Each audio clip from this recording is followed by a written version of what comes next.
Good morning, ladies and gentlemen. On behalf of Seatrade Maritime and Informa Markets, it's my pleasure to welcome you here for the Business Excellence Forum. My name is Joanna Krishan. I'm a senior conference producer with Informa Markets. I'm in charge of the conference program.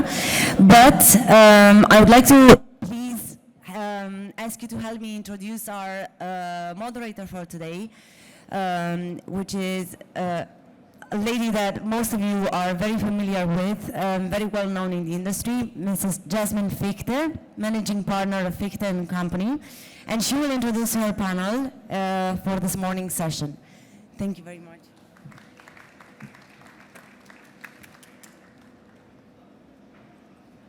This is not flashing now. I'm using this one, right? Hi, good morning. Thank you so much for coming. Just 10 minutes ago, we had nobody sitting here, so I'm very excited to have a few now. I'm not sure how many of you have been forced or paid to come here and how many want to. I knew that. I think actually I paid you, so that's okay. We're having a very exciting panel. I just quickly start introducing because they're all standing there slightly awkward. I'm starting with my very good friend, Dr. Caroline Stumm-Wenck. She's the Managing Director of Hapag-Lloyd Middle East and Pakistan. Caro, if you just sit, yeah, exactly. Then the next one would be Neil Roberton-Jones, somebody we all need because he brings the money from National Bank of Fujairah. So a special applause, please. Like he has to be your friend, that's important. Then the next one would be a good friend of mine, Martin Hellwig, from the CEO from P&O. Thank you, Martin. And then last but not least, Hamid Fati from IME, bunker trader, somebody we cannot do without at this topic. Thanks so much, Hamid, for joining us. So I don't know how it was about you, as I was asked to moderate this panel and I saw business excellence. Did this ring a bell with you, or were you wondering what that is about? Because I was wondering what that is about. Business excellence, I think MBA or something what does not really concern my day-to-day life. So I called Joanna and I was like, what? What is it, what do you want? And then she explained and I thought, Joanna, that makes a lot of sense and I really appreciate it and I want to help you and do that. So what we are planning this morning, Joanna and I, we call it a bit upstream, downstream. We are looking, with this esteemed panel, we're looking at the big picture. And then the next panel, we're looking at the downstream side. How do you manage to implement your strategies into your actual day-to-day business? On that side, just a short introduction about this panel, what we want to talk about. This is people at the top. These are mega strategies. I'm not sure how many of you have ever time during your job to think about your strategy. Strategy is quite often something where you have dreaded strategy meetings, and then a strategy is written by somebody, nobody knows where, and then it's filed away, and you're all happy that it's over and done with. Most of us, we're firefighting, we're dealing with day-to-day problems, we're caught up, so taking the time and looking at the big picture is not something that comes easy for any of us. You have to make time. So here, we decided to ask the panel 3 different questions. The first one, of course, what does business excellence mean for industry and market leaders in the context of complex systematic challenges, acute volatility, what we are all dealing with on a daily basis, and the imperative to change. We need solutions, we need operating models. So the first question I would like to ask, what are your priorities? That's like the biggest, the most simple and the most important question. What are your priorities? We found that important because 2 years ago, if I would have asked your priorities, you would have said AI, I guess. 4 years ago, you would have said IMO 2020, really a headache. 6 years ago, you would have said finding crew. So there seemed to be always like a topic, something we all feel that is something we need to address. Nonetheless, we had a preparation meeting with the panel, and I was really interested. I didn't say anything. I was really interested what they would say, what's the most important thing. And they all came up with the same topic. And that is something we will start about now, where I think it makes absolutely sense. I know we're talking a lot about it, but we cannot talk too much about it. I'm starting with Dr. Caroline. What are your priorities for business and operations for the medium and for the long term? Thank you, Jasmine. Yes, this is a very important question strategically, where you want to place yourself as a carrier. Of course, we in Hapag-Lloyd put quality at the core of our business, providing the best possible quality to our customers. But what does that mean? I mean, this is of course operational quality, this is customer satisfaction. What Jasmine mentioned as well, we're of course looking at investing in state-of-the-art technology as well. That includes AI, becoming more digitalized internally as well as externally to our customers.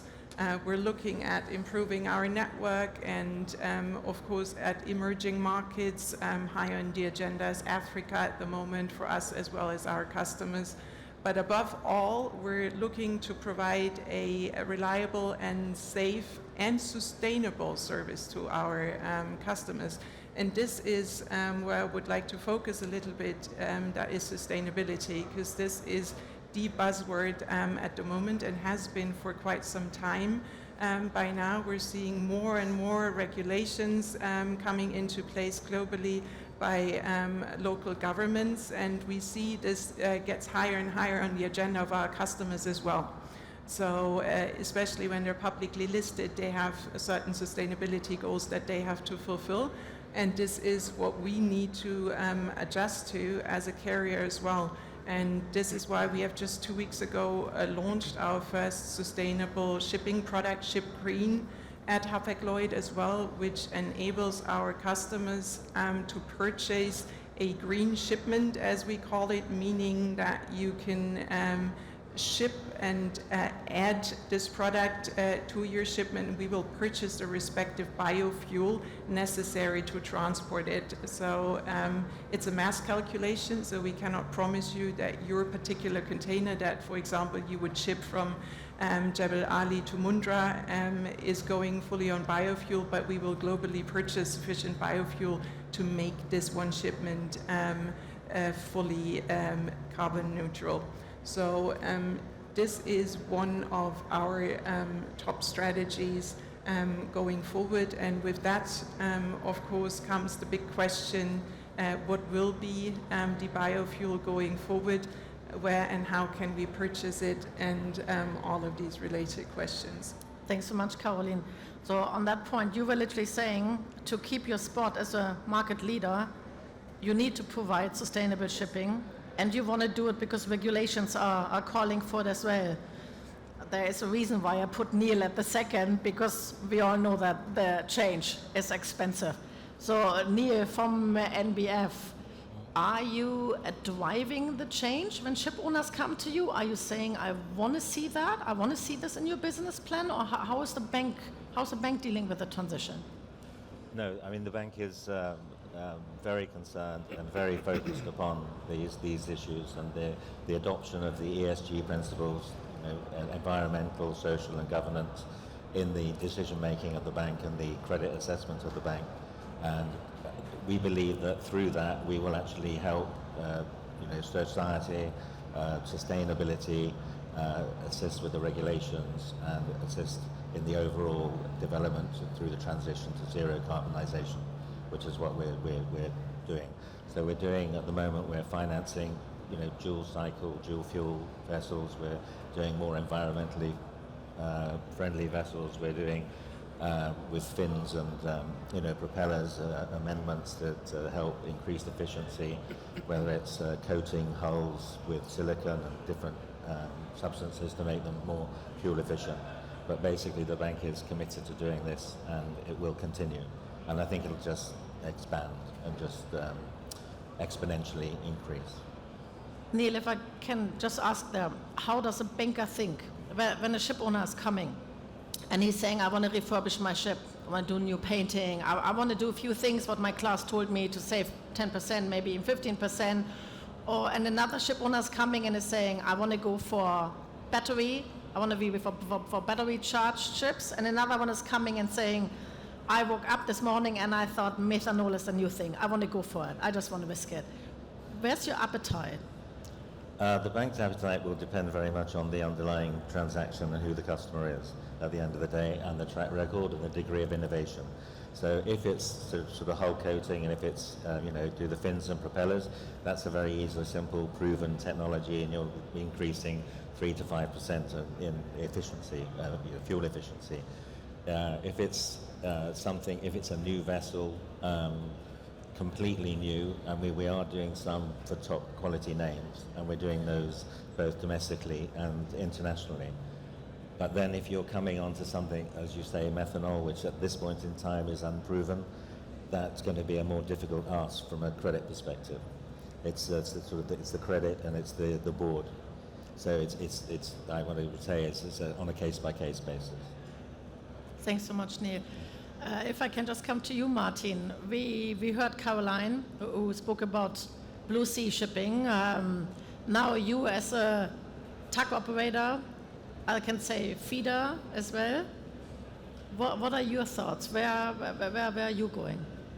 Well, I think there's a few things that need to be taken into consideration to you. What are the long-term priorities? And for me, they are threefold in the sense of, one is your business model, and respectfully, I don't think shipping has always the best business model, and what I mean by that is I think the days where owning and operating a vessel, I don't think in the future that will be sufficient. I think you need to be thinking about how you integrate into your customer's supply chain. The second thing that I strongly believe is that on the sustainability, I think right now it presents an opportunity, it represents a question mark, but I think in not too distant future, it becomes our license to operate. It becomes a hygienic factor that simply needs to be in order. And then my last priority, I think, is on, you can say, disruption. That can be anything from vertical integration in the supply chain to geopolitical events. But if we go back to the sustainability part, which I think is the most important theme for this panel, then if we know, if you like me believe that over time it becomes your license to operate, this is simply a requirement, then you also know that you have to fail forward. So I think it's fair to say that at this moment we don't know whether the technology is this, that, or the other, right? Whether it's batteries, alternative fuel, biofuel, ammonia, all of these various different things. We don't know that. So how do you then move forward? And that leads to the medium priorities. So in the medium term, I think it's important for us that we make those experiences and we make those lessons, including what works, and equally important, what doesn't work. And therefore, I think as some owners and operators, and I would argue Caroline is with me, who has a certain size, they have the responsibility. In Denmark, when I grew up, we were very early on taught that the person who has the ability has the responsibility. And therefore, I think larger owners have to experiment and have to try different fuels, different ways of getting to that sustainability goal, well knowing that not all of them will succeed, well knowing that maybe none of them will succeed, but we need to get our experiences as we move forward. So for me, the long term has to be around sustainability will be your license to operate, which means in the short to the medium term, we have to get these experiences from the various different areas of, for instance, fuel. I would argue, Jasmine, that I think we spend a lot of time on the fuel, which I think makes a lot of sense. But there are different aspects. There's what fuel do you put in? The second aspect is how efficiently do you use that energy that you use? And the third aspect is how do you handle the waste of that energy that comes out, right? And it's too much to mix into one pot to have a sensible conversation, but there are very many different ways of getting there. But in the short to the medium term, I think for a company like ours, then it's a question of making those experiences and experiment with the different kinds to see what works and what doesn't work. Why I'm also happy that Neil here is saying that they're fairly agnostic to the type of energy. I wouldn't necessarily say agnostic. I think considered evaluation. I think we'll prefer that. Okay.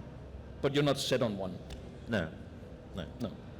No, because I mean the evidence isn't there. The testing is not complete, so it's only being initiated really. But frankly, right now, one of the challenges is that the economics are not there. Yeah. Someone has to pay for that R&D, you can say, to test it out, right? Yeah. But that I think is only going to come from incentives, whether it's a regulator, whether it's a government, because at the end of the day, otherwise you won't be able to get the catalyst to get the production running. And as you say, you have to test. Sometimes it's going to not work, but then you'll learn something else. So you might improve in another way. But that's what is required. Yeah. Yeah, but I'm with you, Martin, on this, and we're happy to take this responsibility as a carrier. And I think we have been, over the last few years especially, we've been trying a lot of things. And I also think it doesn't necessarily have to be the big last step immediately. There's a lot of steps in between that you can take and that we've tried to take. I mean, what you mentioned, Neil, as well, is what we've done on a big scale, exchanging bulbous bows, propellers, utilizing friction-less paint and things like that. These are all small steps, but they're all leading to less consumption of carbon-heavy fuel. And we've also tried, before we launched our Ship Green product, different mixes of biofuels. You know, what can we actually bunker where, what is really efficient. So we've been actively utilizing our fleet to do exactly that, trying new things. And I think this is a collective responsibility that all carriers have. And I think quite a number of them are doing things in that direction, are also investing, but are also investing in different technologies. So it remains to be seen which is the one that in the end prevails. Hamid, I can see that you're trying to avoid eye rolling. So coming back to the big question, what is your main top strategy for the mid and long term? We have been all on I don't know how many conferences hearing about the alternative fuels and biofuels, and then the bunker traders, they have to say that. I don't mean to be the voice of pessimism after listening to all the optimism on it, and we're very optimistic about the direction that is a necessity. We acknowledge that that's a must. But to inject a bit of realism into what actually is happening on the ground, it always boils down to demand and supply economics. So on the one side, the demand has to be there, and it's great to hear that the larger companies are eager to take on responsibility to test, because unless we test, we don't know which one's the most efficient, which one's the most usable. And I know that on the bunkering side, on the energy side, companies are very keen to get involved in the testing. Then there is the question of supply. The question of supply is quite a tricky one, because it's not that people don't want to get engaged in the supply of it, but there is a realistic element of supply. Any fuel that you put forward for supply has to tick a number of boxes, a number of criteria.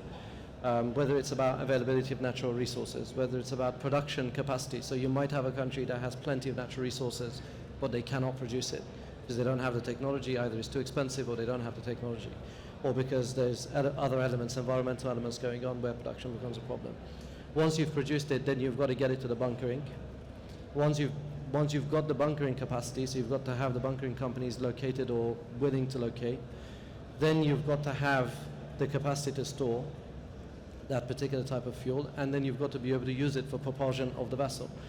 So far, all of the fuels that we've looked at, unfortunately, seem to lack one of these 5 elements, whichever it may be. So when you look at ammonia as an example, extremely toxic, extremely expensive. The energy efficiency of ammonia is quite low compared to conventional fuels. So there's a cost element to it. Now I've seen in the media that large companies are moving towards ordering ships that are capable of burning ammonia. That's great to see. I saw Stena as an example has stepped forward and built their first. Whether they've had it delivered or they're having it delivered, I don't know, but this is really expensive technology to be able to contain such toxic fuel on board a ship, to be able to make sure that it doesn't pollute the environment, because if it does, the pollution that ammonia can cause is far more dangerous for the environment than traditional fuels might be, and to human life. or whether it's about containing, or whether it's about natural resources, there's always a question that hasn't been resolved just yet. So the optimism is there, everyone wants to go. But on the supply side, first you have to sort out your demand. There's a real element of, there's a real issue with demand, which is price. Because at the end of the day, the consumer wants to get the cheapest fuel that they possibly can within the framework of the law. So if you drive up the price because you want to go green, you want to buy more expensive product that you burn quicker, and you might not be able to get there as with the same budget that you might have had with a conventional fuel, you're going to drive up the charter rate. Once you drive up the charter rate, you're going to drive up the price of the product that was being chartered, that was being moved from A to B. Now let's use food as an example. If food is a product that's moving from A to B, if the price of charter is going to go up, the charter is not going to stomach that. They'll pass it onto the actual supplier. The supplier will then pass it on to the customer. What ends up happening is that price then goes up on your dining table, in your kitchen. And at the moment, at this present time, there is no real appetite for an increase in price just because of what you know about world economics, the conflict that's going on, the impact it's had on Europe and on various other places. So countries where we expect to be taking the lead don't necessarily have the appetite economically to stomach that increase in costs. Governments are responsible to their electorate. So there's the issue on the demand side, so we need to ramp up demand. And then on the supply side, we have to get to the point where we are comfortable with one of these suggested ones, whether it's hydrogen, the different forms of hydrogen, whether it's ammonia, whether it's one of the other ones, where we say, okay, now we can do it. And it's a step-by-step process. So the issue is, what do we do in the interim phase? So once we accept the reality that it's not overnight, it's not going to happen that quickly, then we have to start taking steps to remedy this phase we're in. Do we continue pumping emissions into the atmosphere? That's not the right answer. So do we go for better alternatives? Do we try and offset what we're doing? Do we go for LNG, which is a less of a pollutant? It is still a pollutant, but it's less of a pollutant. But again, there's a cost element to it. IMO 2020 was fantastic. It brought down pollution and emission. EEXI and CII regulations are great because they're focusing on efficiency. How do we make ships more efficient? And by making them more efficient, we'll try to reduce emissions in the interim phase. So the interim phase is the tricky part. Everybody wants to get to a better future for our kids. Nobody sits there thinking, I would like to pollute the environment. But we have to think about the reality of it. There's a cost element of it. We have to get better at that. Either the larger companies are taking responsibility for testing, or the governments are having to step in and inject a bit of cash into the industry to say, okay, we'll try and fund some of this. Something has to happen on the economics of it. And on the supply side, there's a huge amount of activity going on to try and arrive at something that works, whether it's mixing biofuels with traditional fuels to bring the cost down and bring efficiency up, whether it's trying to find the next best alternative. There's a huge amount of research. Governments are pumping a lot of money into it. Bunkering companies from large to small are very eager to find out what the next best thing is, because no one wants to fall behind on the curve. But we're not there, and we need to figure out, what do we do? Do we plant more trees? Do we use better alternatives? Do we try and install scrubbers? And that's what I'd like to see more of on the shipping, on the maritime side. Steps being taken to try and bring down emission rather than say we're going to try and eliminate it, because there's a large sector in the middle which are not rich shipping companies. They're not wealthy. What can we expect them to do? We can't expect them to order really expensive ships now suddenly. So, and they're in possession of ships. How do we try and deal with these ships that are going to continue consuming the fuels that will continue to emit things into the environment that we don't want, either by offsetting what's happening or by figuring out how do we increase efficiency or better alternatives? You're already getting to my second question. Thanks so much. So you are seeing the common theme here. We are in an energy transition. I think none of us realizes anymore what a big step that is that we are all agreeing to it now. Just a few years back, a certain former president said there is no climate change. I think we all got it now. So we all got it. We're all agreeing something needs to change. I think that is a big step forward. Now, of course, I found it very interesting. I have a fantastic panel together. All of them are literally saying, Caroline clearly saying, to stay a market leader, we need to go for it. There's no way around it. Martin saying it will be a license to operate. even the bankers who normally don't like us very much, even the bankers saying, I go with the flow as long as I have enough securities. I'm happy on that side. The interesting part is, of course, that the bunker trader is saying, be realistic. Just please be realistic. And I think that's what I want to spend a bit of time on now, because I'm a bit confused, because the information you get on all these different panels and everything you're reading is all the same. Alternative fuel, not ready yet. Biofuel in trial phase, not really ready yet. We don't really know. Nobody mentioned that once alternative fuel is ready, will there be enough for shipping, or will it be used to heat countries? So that is something we need to figure out as well. Then the global data is always saying the interim is LNG. Hamid was just saying LNG is very expensive here in the market. If you look at the prices here in the market in the Middle East, it doesn't make much sense. We haven't even an LNG terminal for the time being. I do think something is coming, and maybe Shell can come up with a barge, but nothing is ready yet. On that point, if we go a step closer from we have to change, how does good look like? What is the next step for you? Are we all just saying, yes, as long as alternative fuel is ready, then we're happy to do it, and then we go finally, we follow our business? Or are you saying, are you as a ship owner saying, I'm sorry, Jasmine, but I need the government, I need regulations before I can do something, or I need the port to have an LNG terminal? Who is doing the first step? What does good look like in your eyes? What's the next step now? I think the step has to come from both sides, actually. I mean, what we're doing, we made, like all major carriers, investment in dual fuel vessels. So we opted for LNG at Hapag-Lloyd. Like I said, we're now doing the biofuel. This is a sourcing issue. Of course, you don't get it everywhere, and you will definitely not get sufficient amounts of what you would need to do that on a really big scale. Third is that you always have to be careful what you're using. So this is currently used cooking oils. I mean, they're available somewhere, because what we try to avoid is that you create, by solving one problem, creating another one, you know? If you then start having food insecurities because rich countries want more oils to burn in their vessels, this is certainly not the solution that we're looking for either. So you have to strike a very, very careful balance here. But on the other hand, I think we need the government as well to step in and do their part to create the necessary infrastructure that we need for all of us, actually, as we sit here to invest in, to look at what we could supply on the bunkering side. So this is where the government, in my opinion, needs to step up to the challenge as well. So it needs to come from both sides. Both need to make the necessary investments to meet somewhere in the middle. Who has, sorry, Martin, just 1 second.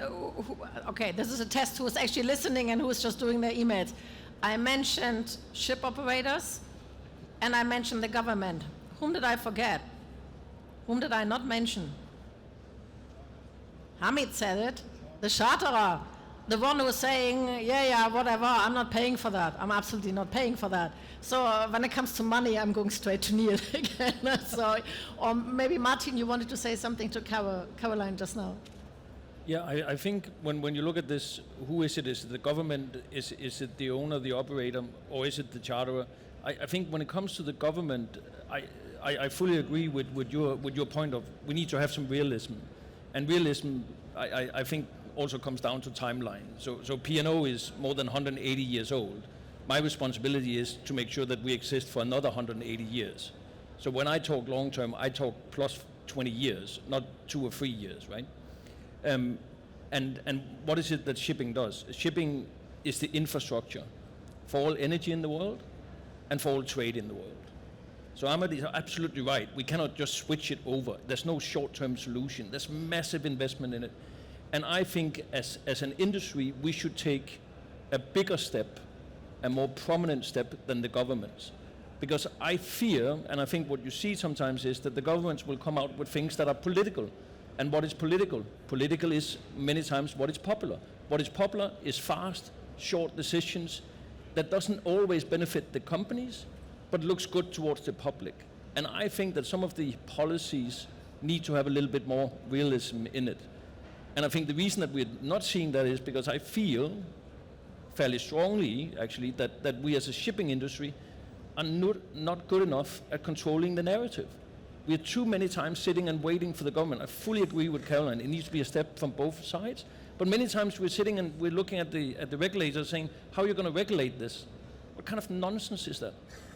We should take charge of our own destiny. And you know from our conversation the other day, all of us know there's industries in this world that are very popular these days that are not waiting for regulators. They're just barging ahead.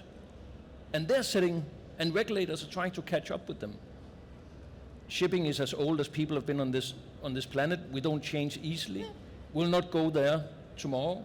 But I think we need to be much better at taking the control of the narrative because we need some realism in that conversation. And I don't think we're going to expect that from the regulators, if I should be brutally honest.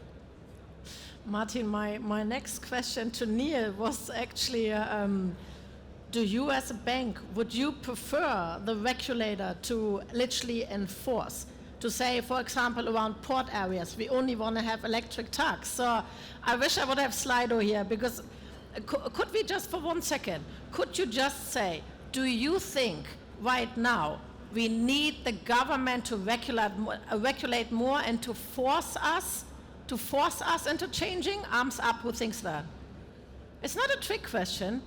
So nobody wants the government to do anything. So you are all with Martin saying, we don't care what the government is saying, we should be fit enough, we should just push it.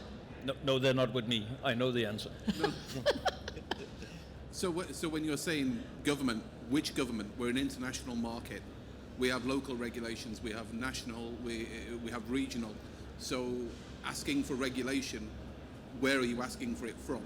And asking the shipping world to regulate itself, we always find ourselves then going to the lowest common denominator to remain competitive.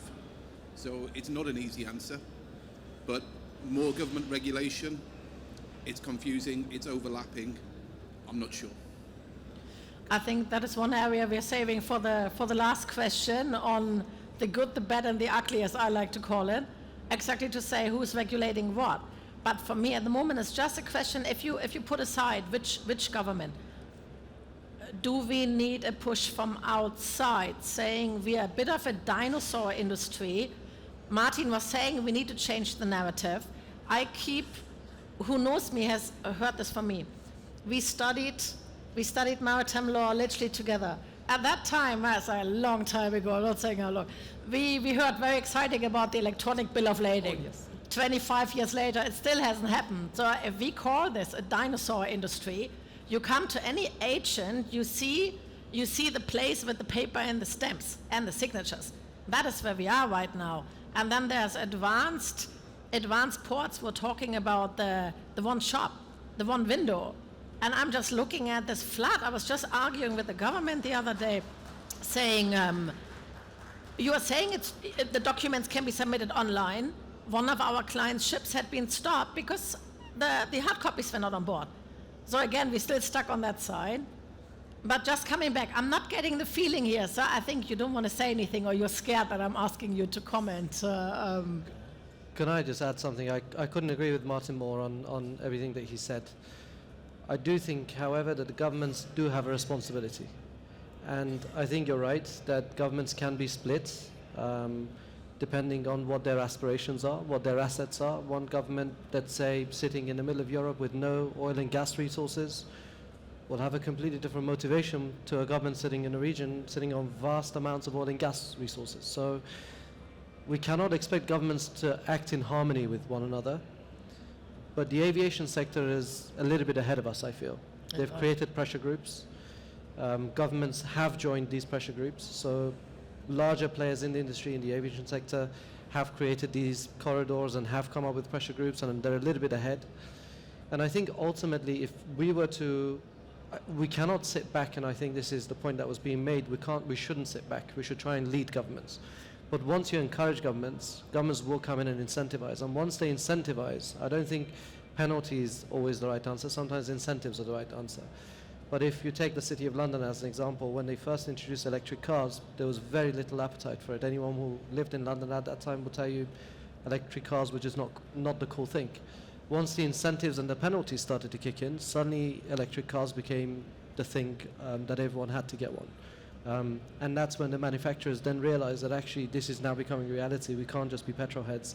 We've got to transition to the new reality. We've got to start making electric cars. And now you've got everyone from Porsche to Mercedes to everyone else leading the charge on who's going to make the best electric car to replace conventional fuels. There are serious lessons to be learned. We should lead, absolutely. We should continue doing research and development. Otherwise, you'll fall behind. You'll miss the tricks. You won't have the license to operate in a few years. And then we should try and work alongside with governments and financiers to try and convince people that this needs to speed up. And the way to speed it up is to bring everyone along. Certainly sitting back, I don't think everyone's got the same motivation. Some governments will be happy selling their oil and gas. Some governments are not happy to pay for that oil and gas and would prefer to see a different reality where things are not so centralized in particular regions of the world, and that's where we need to lead and not wait for them. But we should try and bring them along, because regulation ultimately through incentives and penalties, like the IMO 2020, when it did finally kick in, it did create that sort of drop in emissions. Neil, on that point, would that help you in decision making or with your compliance team? If either the IMO at the global regulator or our government would say to Martin, in port areas we will only allow electric charged trucks from now on, battery charged trucks. Yeah. He's coming to you, he's saying, look, that's not a WIMP, that's a new, that's what we have to do. Would that help? Well, I would imagine that from a banking perspective, A bit more closer. sorry, from a banking perspective, I think encouragement, tax incentives, and allowances from if it's from government, and then if that was IMO supported, I think that would go it would speed things up. Basically, I don't think the regulation can come in at this point in time, because first of all, we don't know what fuels what are going to be used, and which is going to be efficient and which is not.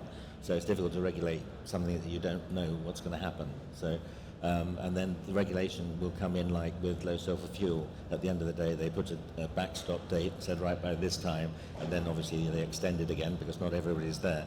But that way, you try to bring everybody on board in order to have sustainable and environmentally friendly vessels. Thank you, Neil. On that point, I would like to come to the third question. So Joanne said to me, Joanne from C2H, she said to me, ask your panel, what is keeping you up at night? And when I hear that, my first feeling is negative, like what stresses me so much that I can't sleep. But then the next one is, but also what excites me a lot. So it does not need to be just negative. I liked, now you have left. No, you're still in the back. I liked your comment because, of course, just as a bit of an introduction to that topic, I would like to bring it to the ETS, to European Trading Scheme. You can say the IMO is too slow. Europe said it, so Europe said we don't want to wait anymore. We go ahead. I have my own thoughts on that. If I think it's very good if regions take it in their hands now. I'm very happy to say that I get the hint from our government that they're looking into signing the Clydebank Declaration. That means they want to facilitate green corridors here in the UAE, something that Hamid is very excited about, I hope. On that point, starting with you and now with you, I want to hear only the positive. What is keeping you up at night? What's the exciting part? I wouldn't say keeping me up at night is my 2-year-old daughter, but the thing that excites us is the direction we're going in, because it's very difficult to go in that direction and be alone. Everybody wants to see a brighter future, but you have to take steps to go forward. So when you speak to financiers and you realize that financiers are quite motivated, nowadays if you speak to them about whatever it is that you might aspire to do as a business in 20 years, in 10 years, whatever, and if it's an M&A, if it's an IPO, the first question they'll ask you, where it never used to be a question, is what's your ESG policy and what are you guys doing about it? Now, that can be quite a tricky question when you're in the oil and gas sector. It's a little bit easier when you're in the other sectors. But when you look at Royal Dutch Shell and all of the other giants, everybody's making the effort to do something. So you have to have that policy in place.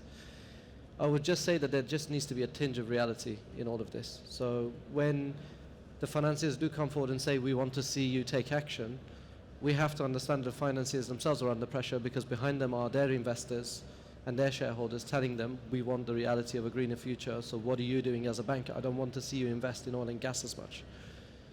But the reality is that we're surrounded by oil and gas products. You know, plastic is a reality of life. We cannot do away with plastic. When you go into a hospital, most of the medical equipments are made of plastic.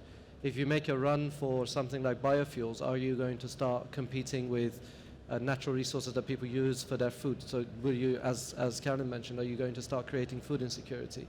So there are certain questions that need to be answered. Do I think we will do away with oil and gas completely? No, because they serve a major element of life through production of plastic.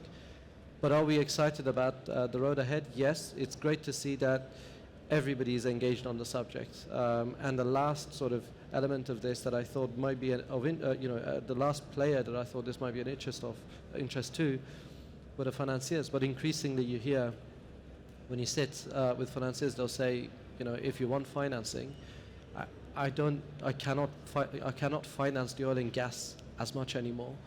Previously I used to have an open check. I don't have an open checkbook anymore, so I need to see you do something. And that encouragement is fantastic to see, because everybody wants to go in that direction. There are real difficult questions to answer, but there is synergies being created. And once everyone's aligned on the private sector, the public sector will have to join. They'll join because they'll just be outdated. They'll lose to the competition. They'll lose first, second mover advantage. And that's where you're seeing countries that are rich in natural gas and oil, in natural resources, in conventional fuel, are taking real steps. So I'll take the UAE, a major bunkering hub, top 3 in the world, if not second, definitely third, and real claim to second place. When they see Singapore taking real action on biofuels, the UAE will then go and invest in ammonia and hydrogen, and they have done that. The UAE government's one of the leaders in this. So it might seem counterintuitive, but to maintain pole position, you have to. And I think it's that synergy that will drive us forward. Otherwise, if left to individual stakeholders, it won't happen. And I think we all have our part to play, but it's great to see that all of the major elements of it, all the major stakeholders are pushing in that direction to bring us all along. Thanks, Hamid. Before I come to Martin, you have port tariffs, more or less. Caroline, you need to negotiate with your charterers. How much time you spend with them? How much do you need to argue sense, and how much is just we're just looking at the bottom line? We just want to get the cheapest rate. I mean, first of all, I have to say this is not really my department, so I don't negotiate with charterers personally. But on the other hand, what we can clearly see is that also the customers are getting excited about this topic, and there is an increasing, let's put it carefully, an increasing willingness to pay for that as well, which wasn't there a few years ago. You know, it was cost, and I want to get the cheapest price. But what I was initially saying is something that we see slowly starting, that a lot of companies have their own sustainability agenda, and for them we are a vendor who has to fulfill their sustainability criteria. So that means you can then meet somewhere in the middle, and everybody is, so to say, doing their share to make it possible in the long run. So I think this will increase even more. And I mean, if we look at our own children, they have a totally different take on this already. They grow up with this being a topic. They're taught in school that this is a topic. And I think with Ramit, this is where the change will come from, because it comes from all different stakeholders and from all different angles. And this is how we should be able to manage in the end.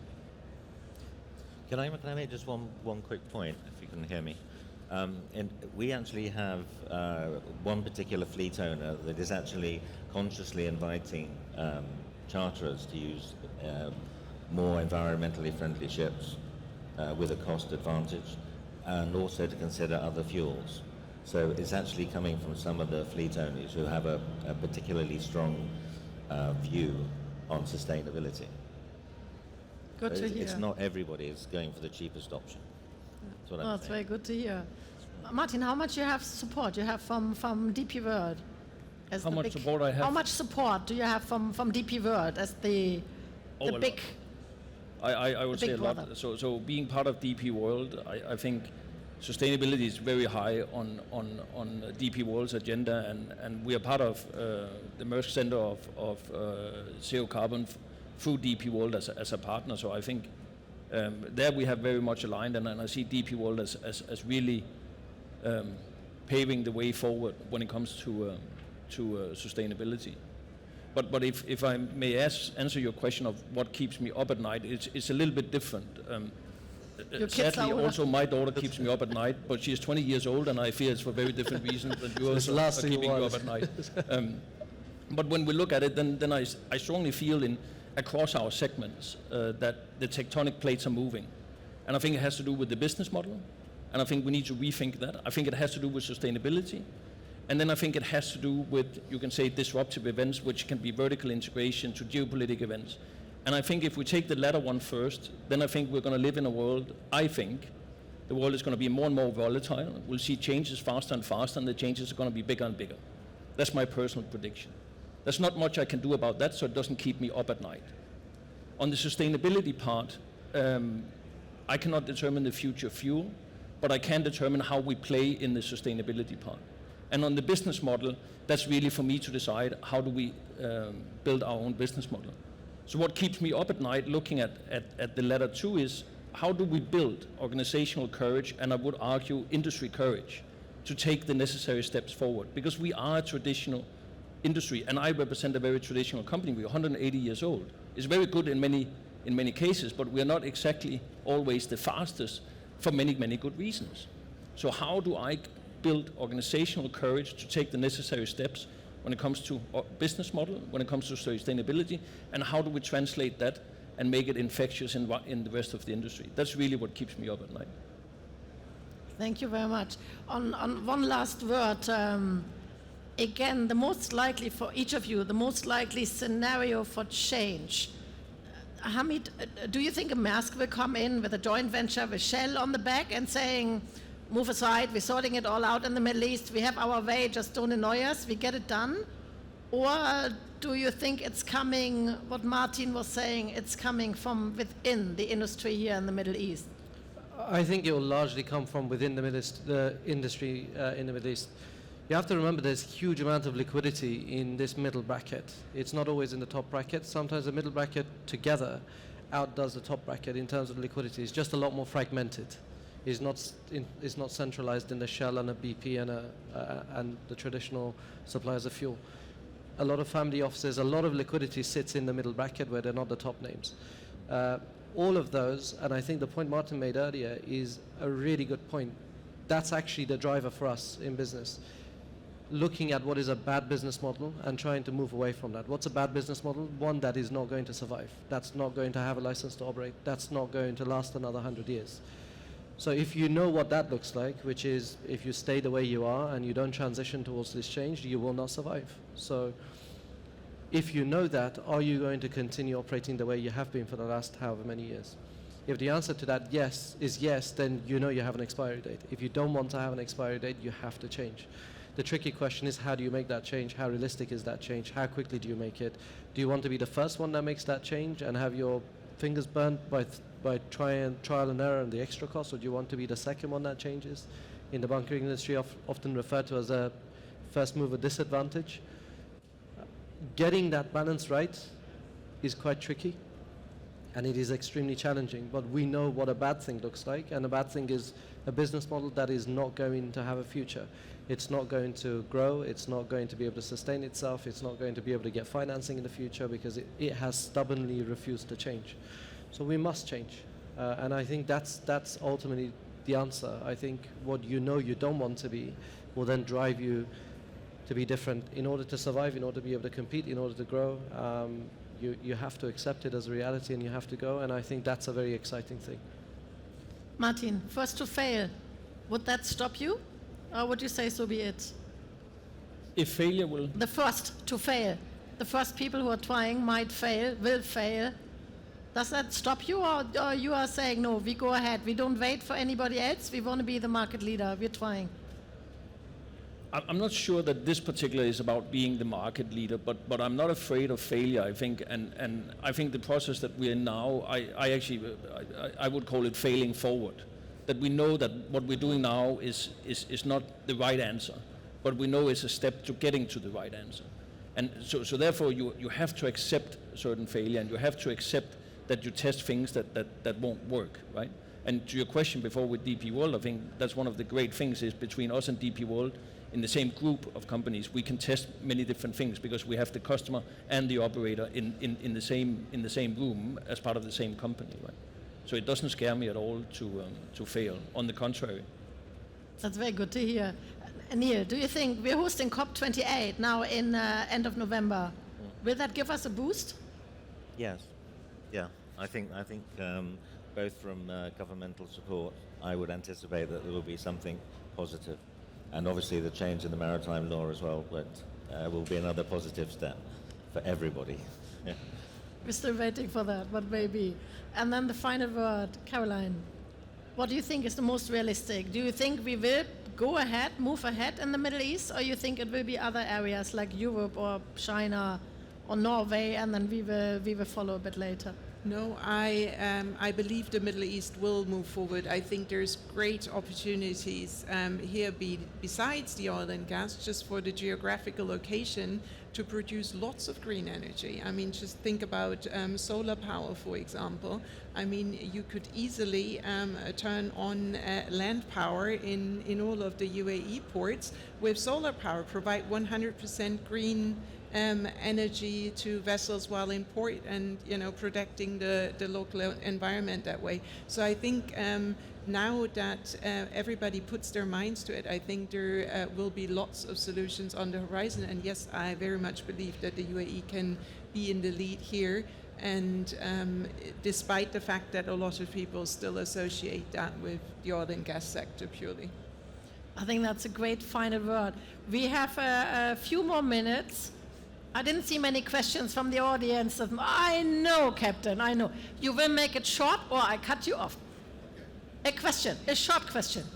Short questions. The answer to your first question, the government should do nothing, because the government is a bunch of bureaucrats driven by local requirement and geopolitical stability regionally. So they would do what serves their interest. They never looked at the balance between ship owners and ship charter and different things. That's the second thing. I disagree with my colleagues that there is a ship business model. The most successful business model in the industry is the shipping, but it has been spoiled by some of the speculative building by some of the operators. But no, our business model has been proven to be working correctly, and the one that's missing from the formula is the charter. If what you say today, I can build the most environmentally friendly vessels, the zero emission best vessel of its class, but you ask the charter to put $5 extra on a charter rate, and we say no. And there's no force in the industry or legislation on the government to force me to do that. So that's the industry. Jamal, that was not a question, that was a comment. Yeah, that's the question. No, the comment, okay, the comment is to my colleague, there is a business model. Do you actually have a good charter supported your business model and you saw it failing? I don't think so, unless you have an answer to that. So first of all, obviously you're right. Shipping has been around on the planet for as long as there's been people. So the business model have really stood over time. My only point on that is that I don't think that's enough going forward. I think we have to do more. Owning and operating a ship, I truly and honestly don't think is enough. But to Hamid's point on the sustainability side, this will take a very long time to change. And I do think that the business model in shipping will change over time. I don't think it's going to be valid in 100 years. And I feel you and I can discuss that for the next 100 years. But in essence, it's not going to change tomorrow. And of course, there's good charters out there. Of course there is. And my point is, when you look at shipping, what is it we do? We're the infrastructure for almost all energy and all trade in the world, right? That's such a big part of what we are as a global community, that of course you cannot switch from one to the other overnight. We're not even talking decades, we're potentially talking centuries, right? But it doesn't change that sitting representing a company that's more than 180 years old, I need to think about what does the next 100 years look like? What does the next 50 years look like? What does the next 20 years look like? And what I've seen in my business is that if we only own and operate ships, we'll be marginalized over time. And I would argue that the container business is a good element of that, because what are they all trying to do? To be more than just a container ship, because they've been commoditized over time. So if you want to fight that, then you need to think about your business model. If you're fine being a commoditized business, which is fine, there's plenty of those, then I think the shipping model will suit you well over time. But if you don't want to come down the commoditization route, then you have to do something different. But that is a discussion for a different day, Jasmine, sorry. Different one. I will not let you speak now, Captain. So thank you so much. I would really ask all of you to stay, because now the next panel dips deeper into what all of my panel members said already, ESG. What does it mean? How can you adapt within your company? So you heard now about the big picture, or what we think what the big picture might be. The next one will be, how do I manage change in our office, in our day-to-day business, with our people? How do I go about that? We have a few changes. A few of you see me shivering. It was too cold here yesterday. I'm absolutely not well. Ibrahim was super kind. This morning I said, I can't handle it, I fall off the chair. So Ibrahim was super kind to say, give me your notes, I can run it. Thank you very much, Ibrahim, I owe you for that. Ahmed Kilani was one of our, he's already out. Ahmed Kilani, the CEO of Gulf Navigation, was supposed to be one of our panel members, whom I like because he comes from finance and not from shipping. But Ahmed's wife is having a baby as we speak, so he had slightly more important things to do. He sends his apologies. I hope his wife and the baby will be well. If you give it 2 minutes now, I think Ibrahim will introduce the next panel, and I can only say, give it up to my great panel. Thank you very much. Thank you. Thank you. So don't go. I will be at the door and watch that nobody is going. Thank you. Oh.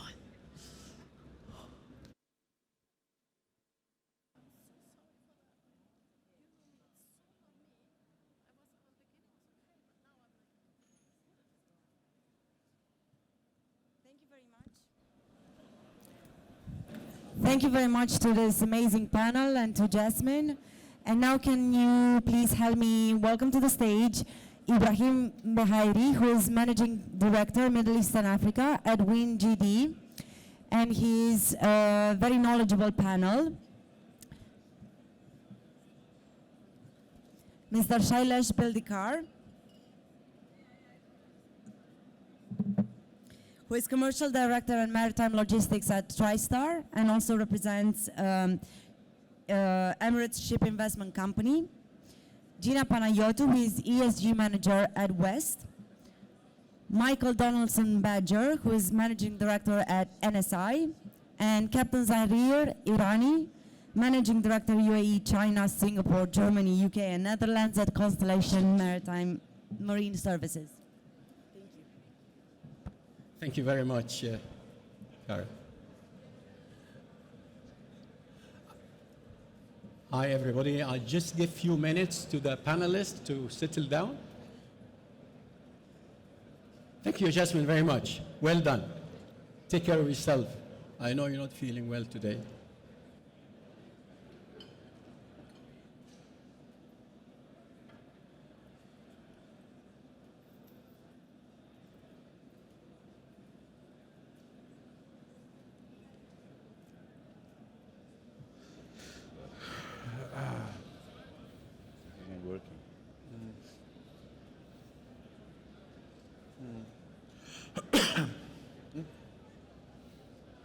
Are we ready to start, or you like to have a couple of minutes break?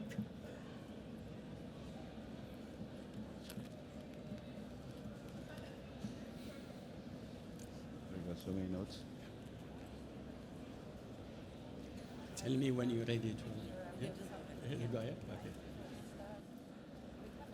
I think Hi, I'm Shailesh. Yeah, I've seen you around. First of all, let me welcome you on Hi. the panel. Okay. My mic is not working. Welcome. Thank you, sir. Okay. As we are ready to start, I wanted to make one quick note. You will see on the screen this blue Slido screen with a QR code. That is an audience engagement platform. You can just scan the code and then ask questions. Type them in and they will pop up on the screen.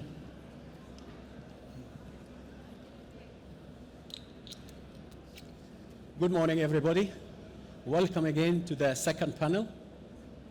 Today we continue to what Jasmine has been actually discussing. Maybe we go more in detail, as she said, and we look forward for your interaction and participation, and as and when required. So just let's know.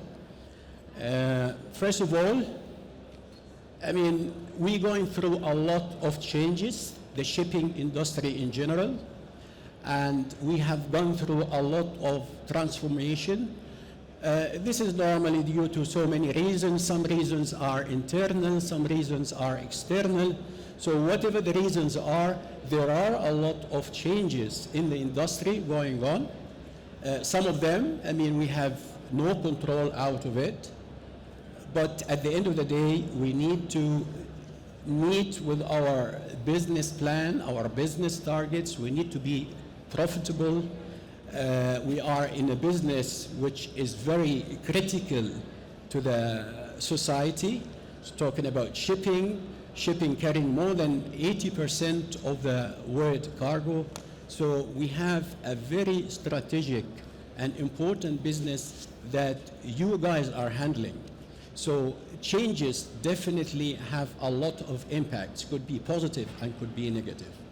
So let's start. I mean, we have gone through some big problems, some small problems, and these different classification of problems, actually, it can be different from one company to another. Whatever we see it as big problem, it might appear in somebody else as a minor problem. So my actually questions to all the panelists in general: how do you classify the problem? How you classify it, if it's big or small? I mean, in general, just let's start. What kind of problem you say, this is a big problem and it is really affecting my business? As I said, problems differ from business to business, from vision, from mission to the stakeholders. So let us see what kind of problem that you classify to say, yes, this is a big problem, or a small problem rather. Let's start with you. Thank you. I'm very excited to be on this panel. It's something I'm very passionate about, strategy and how we align it in our business. I think your intro touched very well on how you can identify what is a big problem and what is a smaller problem. Exactly. You need to have a very clear vision of your strategy, of your business strategy and plan, where you want to go, what the next 5 years look like for you, and kind of understand what your priorities are in that list. And another very useful thing that I usually advise companies, and what we do in West, we have a steering committee from across all departments and different ranks of levels of seniority. So that way they're feeding back into your committee what are the main pain points, what they're seeing. For example, for us, it's our members, our ship owning members. What are they asking you more frequently? How it affects us? Is it something relevant to us?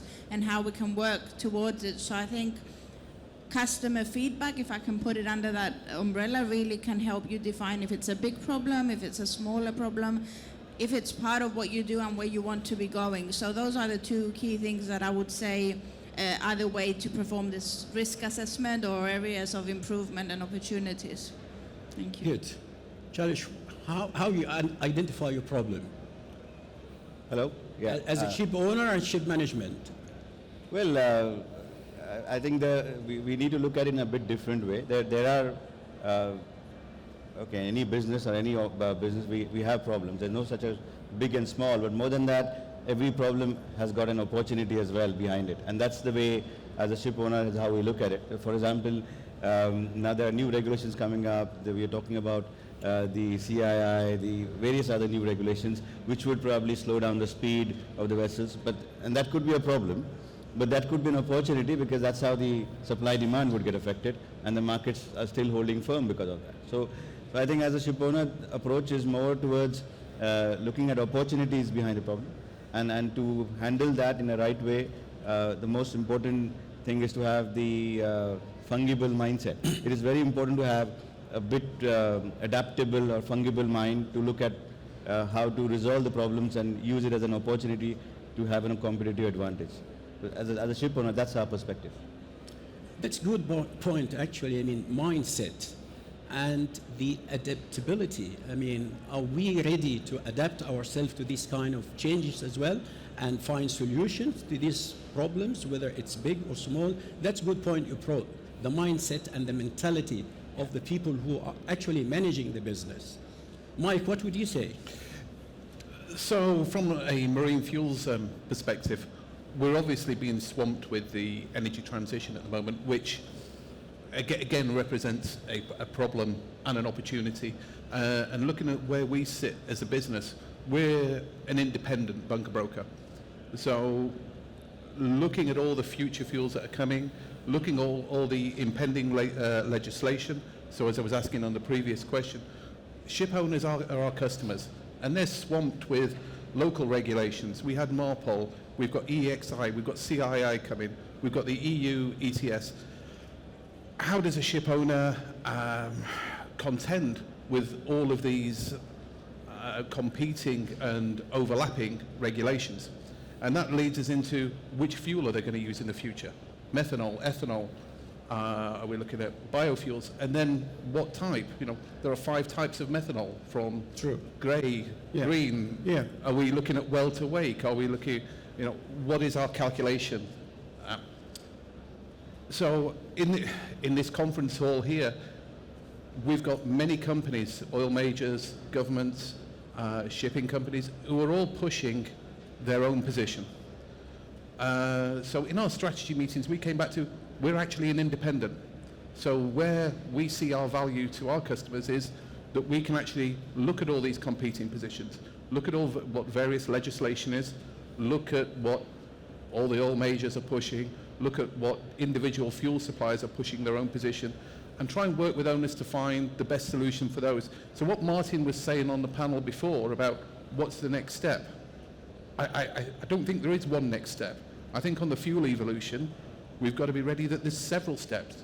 Taking us into 2050, 2060, we've got to have this long-term view, and we've got to be open to moving with the markets. And one size does not fit all. We will find variable solutions for different shipping markets in different regions. So in terms of strategy, we're recognizing that our strength is as an independent, and that's where we want to keep ourselves, and that's where we want to build ourselves as a centre of expertise that ship owners will come to for an independent view. So recognizing our USP and really pushing that over the energy transition, that's where we see sort of our business strategy in the coming years. Good point, Mike. Okay, Zara, please. I'll come back to you, Mike, because we talked a lot about fuel, sustainability, and it's always easier said than done, but we'll come back again. Please. Yeah, so problems are good. Problems are good for our business. We're in the claims and casualty business. So Because you have a solution for it. Yes. Problems, other people's problems are our opportunity as an organization. But I'll keep that aside, business-wise. But as an entrepreneur, I break down problems in 2 categories which are very clear in my head. If it's a macro problem, which is a problem for everyone else to solve, I don't bother so much about it. But if it's an organizational problem, it's unique to me and my organization, to our people, the first opportunity is given to the staff, to the people who are running the organization. Do they have options for solving that micro problem or unique problem that comes up? Most of the time it is. So it's really those problems which come up to my table are those which I really need to act upon. And there is no right solution to any problem. Every problem has uncertainty attached to it all over. So you got to act, because if you deliberate too much about it, it's just going to consume you. So go with the best solution that seems to be at that point and act on it. if there is a chance to pull it back and there's a better opportunity, a better answer to solving that, then I go for it. But to react quickly and resolve it is the best way I look at any solution for any problem which is unique to our organization. The macro problem, along with the world, we will also find a solution for it eventually. That's the way I look at it, and basically keeping it simple. It's always good to talk about solutions, but solutions also is not free of charge. So we need to talk about the amicable and economical solutions to the customers, to the business. We don't want to end up having a successful business with zero margin. I was talking to a friend of mine the other day and asking how was the business. He said, we did very well last year. We achieved our target. We achieved our market share, but unfortunately, zero margin. Why? I think Mike has mentioned all the conflict of so many regulatories coming up. We need to adapt very quickly. But again, at the end of the day, it's money, Mike, correct or not? Yeah? We need to invest money. You as a bunker supplier talking about alternative fuel, is it easy for you to have that fuel ready here in our area? I mean, if we talk about LNG, we talk about ammonia, we talk about methanol, we talk about hydrogen, so many different kind of fuel. Who's going to invest in this if we talk about amicable solutions and regulatory? It's very good to comply with sustainability, with regulation, but again, at the end of the day, we need to link this commercially. Is it really more burden to our business, to the stakeholders, or just to comply with the rules and regulation and leave the business behind? I know a lot of small owners, they actually been bankrupt because of these fast changes. So how you adapt your business strategy to all these changes that we need to comply with. In the meantime, you need to maintain the profit and loss always in mind. Otherwise, we are out of the business. What do you say, Chalish? So as you said, right, so there is always a cost of doing business. Yeah. And when there is an opportunity, there are always solution providers like Michael or Zareed. And for a business owner, it's about always looking at scalability and efficiencies. And any business, whether it's a service business or a ship owning business, right? That the ship owning business has to be adaptable in the mind to keep looking at the solution business who are giving an efficient solutions. Because that's eventually going to affect my profit margins. And that's a continuous struggle to keep an open mind, to keep looking at new products, new innovations, new solutions. And that's going to, and it's their game to keep upping up the game by offering better solutions, by achieving scalability, by achieving efficiency. And that's where we all live in an ecosystem where we complement each other and we can say scale up our own business and as well as make it efficient and with the right margins, profitable. You can't look at a standalone 1 year. I mean, if you're telling me a case where, last year you met a friend and he said we had a zero margin. Yes, there could be a year of a zero margin, but now the grief is not about we had a zero margin. The grief is about what can we do now better to make sure that we improve the efficiency so that next year you don't have a zero margin. True. And it's a continuous struggle to keep scaling up the game. That's adaptability in the mind, which I said to start off with. What you say, Gina, with all this innovation we have today, EGS, I mean, we have a lot of things. How you adapt your people, your company, to accept and digest these kind of technologies? I mean, it's time, as I said, some kind of investment as well. And the management has also to bear in mind that, I mean, anything new needs some kind of training, adaptation, yeah? You cannot just push the button and then everything's changed. I mean, changes also need some kind of time to adapt with. And what do you think of those who are not ready to change? Please.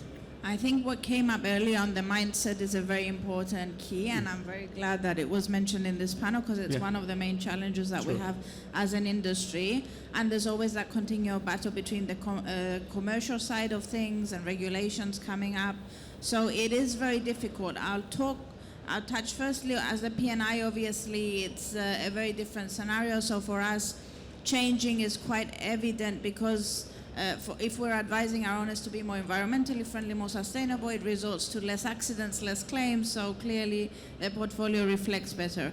From the owner's side now, though, even though it's a challenge and there is some investment required, if you look at it on the long term, I mean, all stakeholders' requirements are changing. There's new regulations from the EU, like the new ESG reporting directive, the IMO regulations, CII. Financing is very looking with scrutiny into your ESG policies, your criteria, what are you doing exactly, how you're measuring that. We've got an increase in climate litigation. There's activists all over the world, so it's also a reputational thing. So in the long term, you can't really afford to stay behind of this, despite the cost at current time. But when it comes to driving it within your organization, it's a change management process, as you very well noted. I think the most important thing is having a very clear vision, as I mentioned earlier. The committee are going to come back to it, and a very clear communication strategy and plan of how you're engaging the change agents within your organization to be your ambassadors when they're talking externally or even internally to embrace this change, understand why we need to be going in that direction, and be spreading that message in a more positive light, because that's how every change process, change management process works. You need your employees on board, your change agents, and from management having that mindset to really communicate and make people aware and understand and update them and train them, as you very well said, to see the opportunity behind the challenge and the extra work that they might have to put in today. Sure. Thank you. No, well said. Please, Charlie, you like to add something? So as you said, right, as the organization scales up, there is always going to be rigidity coming into the thought process, because you've got systems, you've got processes, and everybody's trying to justify to be a part of that stable system. For example, if you're a tanker owner, and then the whole focus is on scaling up tankers and tankers and tankers, and that could be a different cycle going on in different segment, which you might miss it.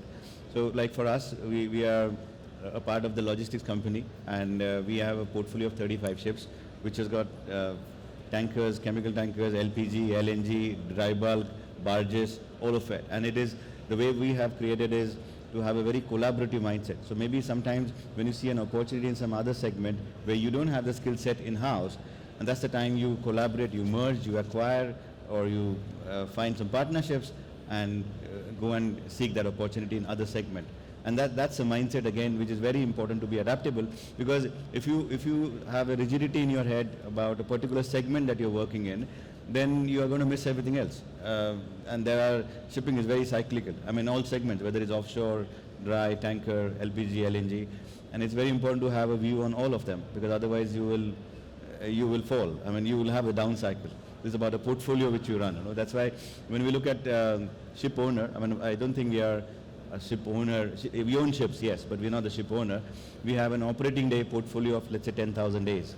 Now that 10,000 days could be time chartered in, owned, bareboat, it could be LPG, LNG, tankers, chemical. So it's a portfolio of 10,000 days. And it's the performance of the portfolio which is a continuous, say, monitoring factor. It's not about having more ships, it's not about having more, say, type of ships. It's all about scaling up the operating days. As long as you're scaling up the operating days by various mechanisms, you're going to keep winning. And then the cycle is a cycle. The market cycle will keep on giving you an alpha whenever, because you have a presence in the market. It is important to have a mind that you have to be in the game to win the game. Otherwise you cannot. You're sitting on the fence, oh yeah, dry bulk is doing well, but what am I doing about it? Doing operating tankers? I mean, it's not going to help. So that's the thought process. I think that's a very important point, what you mentioned. It's not about the number of ships, it's how to maintain a balance between all these different kind of segments. And also you need to look at the market demand, what the market actually needs. I heard Captain Fikri was talking about building ships in speculation. I mean, that's not the point. Or building the most environmental friendly ship and then putting it in the market if this is not required, or you don't have a business for it at least. So I think that's quite very... Nothing wrong if you get it cheap. To link between the market demand and your business needs and your business investments. This is very important. Yeah. everyone is driven by different objectives. Yeah, Mike, back to you as a bunker supplier. I think a lot of burden has been put on you guys talking about sustainability and future fuel. I mean, is it only the fuel that, I mean, gonna comply with AMO target 2030, 2050, come up with new fuel? What kind of fuel we're talking about? I mean, green fuel or gray ammonia? Also, one important thing I would like to take your opinion as a bunker supplier. Talking about future fuel, there are a lot of risks associated with this kind of fuel. Are we ready to handle, you as a supplier and your staff, your people, the ship operator as well, you as ship management challenge? I mean, there's many things, please. So thankfully, I'm not a bunker supplier. We're brokers only. So we have a slightly different market. Dealing with overview. bunkers. So no matter what capacity it is. I want to steal from a previous panelist, Hamed. We've got to be realistic. Yeah. And I think there's a certain amount of realism missing from the market. There's an awful lot of scaremongering going on that we're expecting these changes to happen overnight. Are we going to suddenly click our fingers and the shipping world be different? The ship owners are making investments with a 20-year, 30-year time frame in mind of vessels, and changing that technology is not quick. So having a mindset that we're going to be using ammonia only, or methanol only, or LNG only in the next few years, it's unrealistic, especially when you're looking at the cost of these fuels, which can be 4 and 5 times the cost of conventional fuels. So I think you've got to take a step back and say, what are the baby steps we can take? What does the pathway look like? It's about how do we use what we've got now more efficiently? How do we make sure that the ships that we're ordering now, we've got the flexibility? That's a very valid point. How to use the resources we have, the resources available now. Because, I mean, getting the future fuel, that's time as well. Please. Yeah, we're not going to take a fleet of 10-year-old vessels plus now and scrap them and replace them in the market. Where is the environmental sense in that? True. So we've got to find the baby steps to use the fleet that we have now, use it efficiently, put what technology we can in place, what other external technologies, weather routing, systems, speed management, trim, propellers, what can we do to use all these things as efficiently as we can? The future ships that we're building, how do we build them with a mindset of how are these going to trade for the next 20, 30 years? Because the fuel that we're thinking may be the dominant fuel in the next 2 or 3 years, in 10, 15 years' time, is that going to be the case? Will we be moving towards hydrogen and carbon capture? Is that the ultimate destination in 2040, 2050, when ships that we're designing today will still be operating? So flexibility and looking at the pathway of using what we have more efficiently, and again, taking away some of this scaremongering from the market that you have to do all of this tomorrow.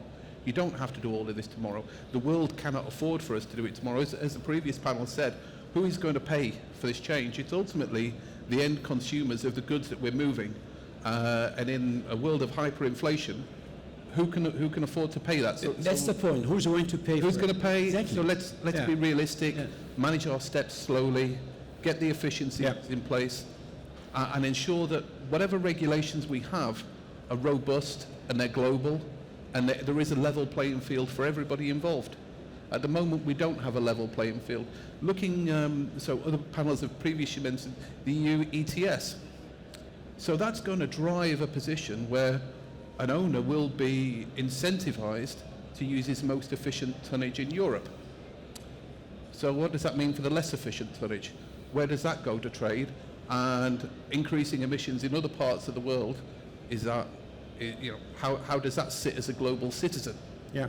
So again, I think there is this disconnect between local and international regulation that we really need to close. There are. Our solution provider.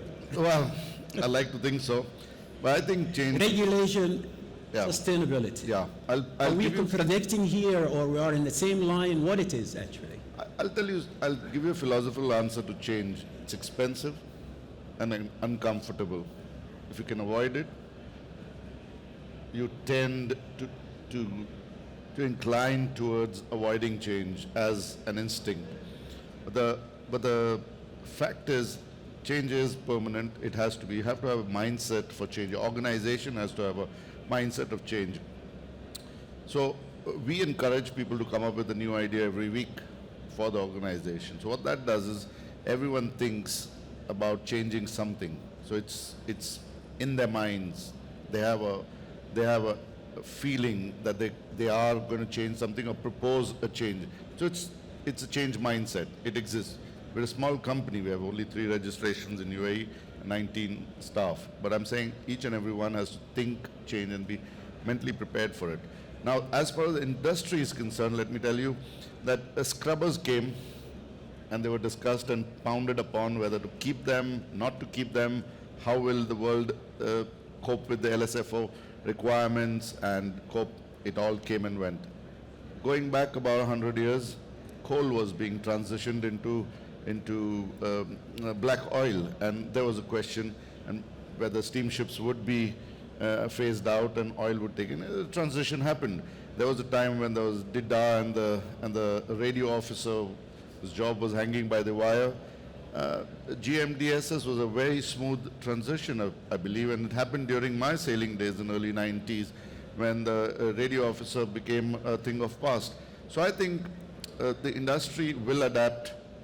The early movers, if they get it right, will have an early movers advantage, and that's why a lot of people talk about it, and they want to be the first one to be seen changing fuel first, to be making the digital transition first.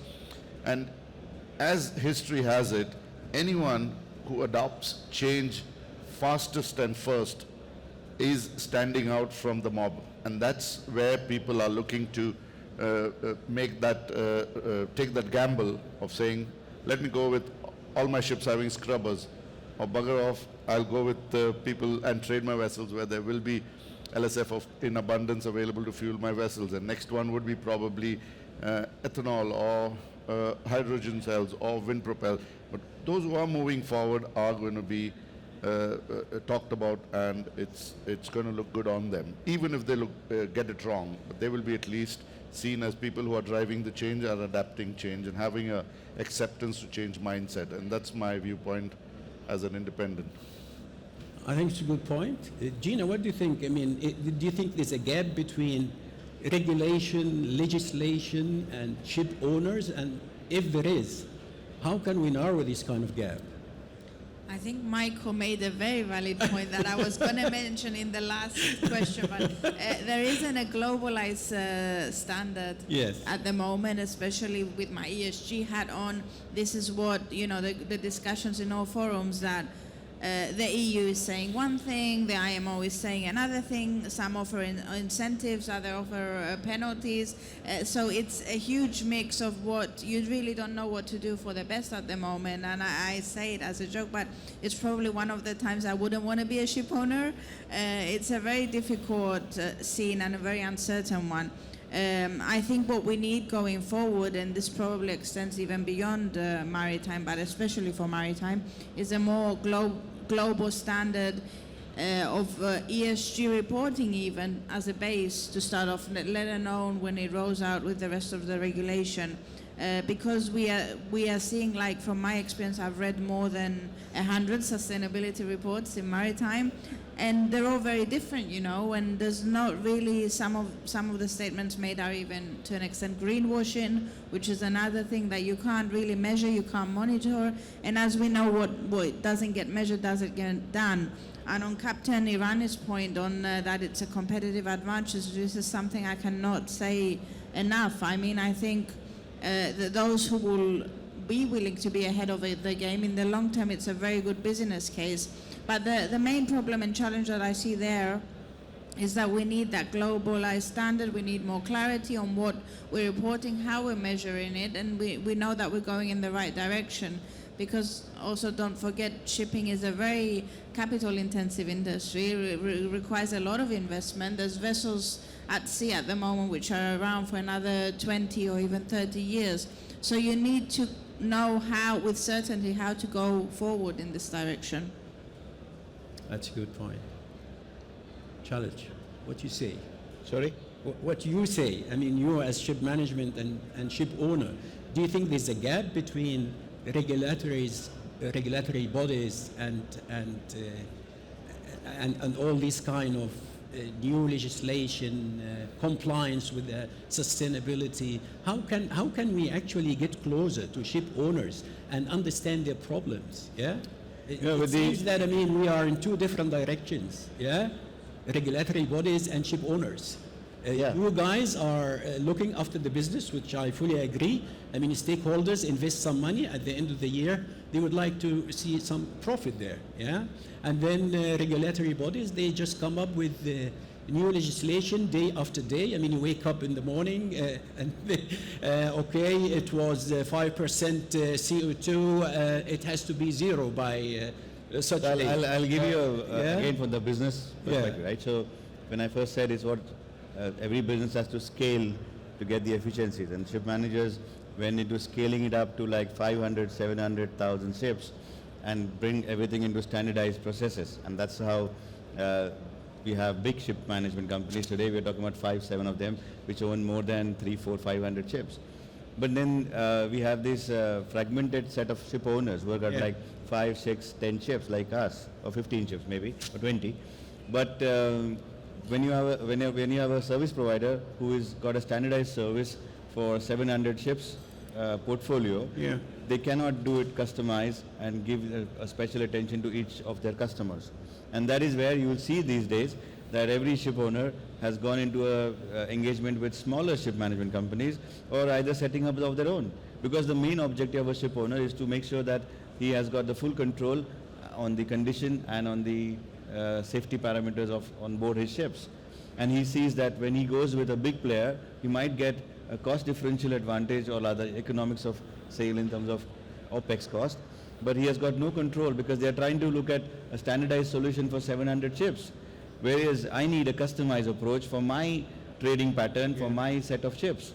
And I think that is where we see an opportunity, and more ship management companies are coming up in a smaller setup, 50 ship owners, ship management companies, or 50 ships, say 70 ships. That's what the size is more amenable. Anything more than that, when you are too big for offering customized services, and that's the gap. It's a good point, Mike. I like what you said. I mean, let us use the resources we have, and let's comply as much as we can with all this new legislation. In your opinion, I mean, with the resources we have today, the conventional fuel, how can we comply, okay, with the regulation? What kind of solutions? You also touched up on carbon capture. I mean, this existing fuel you have today, what can be done in your opinion? It's not an easy answer. Thank you for that. I know, but we need to brainstorm together, because I mean, talking about future fuel, that's long term. I know it very well. I'm from the industry, and as I always say, easier said than done. We talk a lot about future fuel, but I mean, it needs a lot of time. The infrastructure is not there to start with. You know, if we talk about LNG, which already in use, but a lot of areas, they suffer from infrastructure. We don't have it, at least here in the Middle East, not a single one. So if we talk about conventional fuel, which your business right now, what can be done in your opinion? What area can you invest to use the resources available today until we come up with the right measures, the right infrastructures, right investors as well, banking, financing? I mean, it's not one party solution. I mean, it's a collaboration between so many different stakeholders, and nobody ready today to put investments in something that they are not sure whether it will work or not. Please. So, looking at the efficiencies of vessels today, you are looking at traditional technologies of hull coatings, propeller. How can I operate my ship more efficiently? What speed?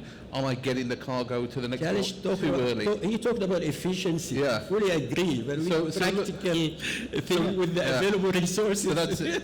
So looking at the fuels that we have now, the natural next step is looking towards biofuels. Yeah. And it's which biofuels become sustainable, how can we drop those into the existing fuel slate and use those, and making sure that we are using green biofuels and we're not using, looking at this, the well-to-wake model rather than tank-to-wake, to really understand what our environmental footprint is. So I think that's the small step that many vessels can take without any major changes or retrofit, is a small step towards this and looking towards biofuels.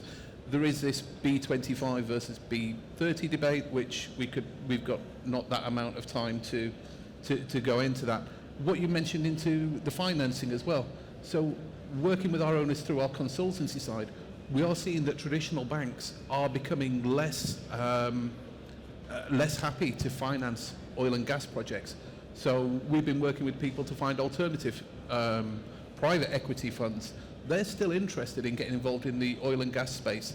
They're not, they don't have their hands tied as much as major banks. So we are having to look wider to find the right solutions, particularly around finance now, and finance at the right levels with high interest rates. So it's finance. Finance is a big part of it. Any change you make, as we've talked, has a cost. And whether that, what is the interest rate of that cost going to be? Is it 7, 8, 9, 10, 5%? What's happening with LIBOR? Where does that money come from, and what is it tied to? So all of these changes that we're talking about have got very significant costs. If just tagging back into the biofuels as well, so that looks to be the next natural step that is quite possible for the existing fleet. Looking at the cost of that, in places like ARA, you've got government subsidies. But we're not clear how long that government subsidy is going to last for. So as a ship owner, how do you plan to transition to biofuels when you're looking at a Rotterdam price which has got a 30%, 40% subsidy on, and then trading that vessel in the rest of the world, or the fuel becomes that popular that ARA decide that they're going to drop this subsidy? So having a little more knowledge around how long these subsidies are going to last for would also help an owner plan of, which biofuel do I want to go for? Captain, what you say? I mean, do you think the people we have today, the staff we have today, ready to accept these kind of changes, innovation, new technologies? There's a wider, short answer is yes. There is a wider acceptance of digital transformation. Everyone's seen post-COVID that the digital transformation has had a fantastic benefit to them in terms of cost saving, in terms of efficiency, in terms of cross-border meetings. So digital transformation, yes. I think AI and automated ships is a thing of distant past. It will happen, I have no doubt about it, but it's too early to talk about at the moment about automated ships, etc. I have a point about regulators. Regulators never come up with a rule or a legislation and immediately ask you to comply with them. They always give you buffer time. Yes.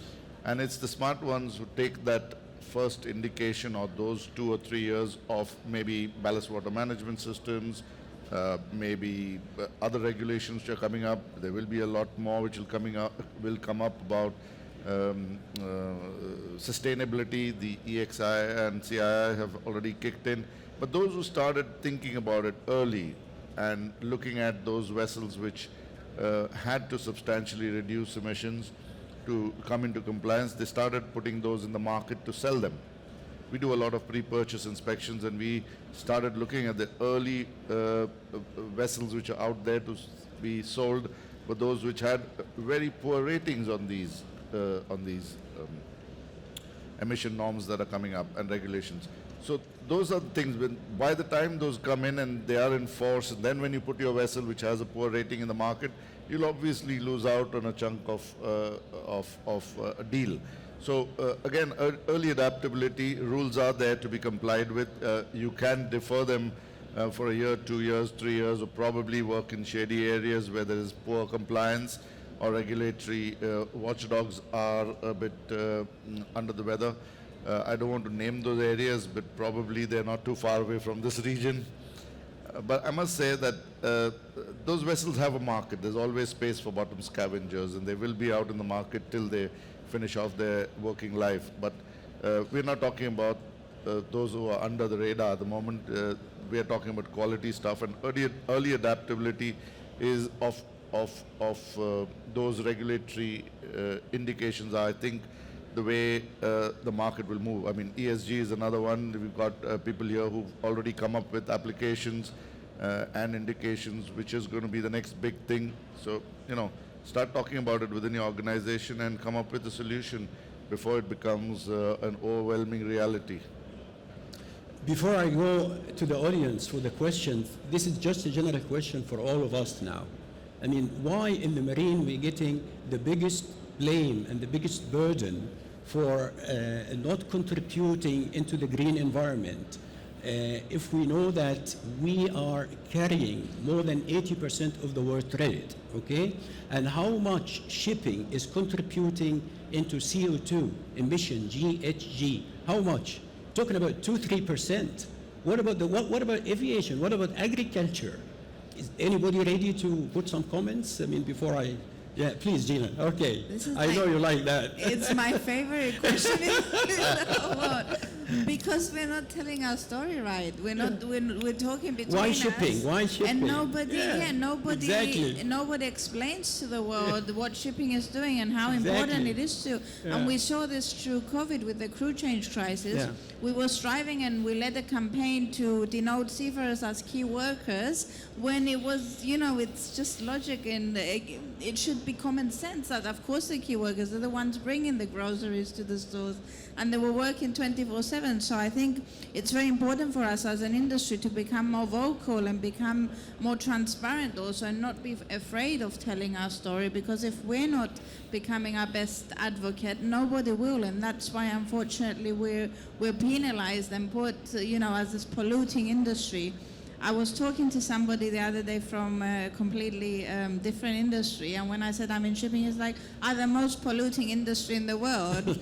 Obviously that discussion didn't go well, but it's us not being willing to, we've always been a bit secretive and not so vocal about what we do and how important we are to world trade. So I think it's about time, and ESG is a fantastic opportunity to rebrand yourself and show, no, shipping is actually one of the most important industries. It's the most environmentally friendly means of seaborne transport, and we do have a duty to sustain it sustainably, but we've already been doing a great work. I mean, we're already one of the most highly regulated industries in the world. And people professional need to know people it. as well. Yeah? Exactly, Yeah. and we have such talent and such skilled workforce. We're just not telling our story right. So of course, every time that something goes wrong, we're on the spotlights to be criticized. So yeah, get that message right, and I really urge all of the companies to share their positive contribution to the world.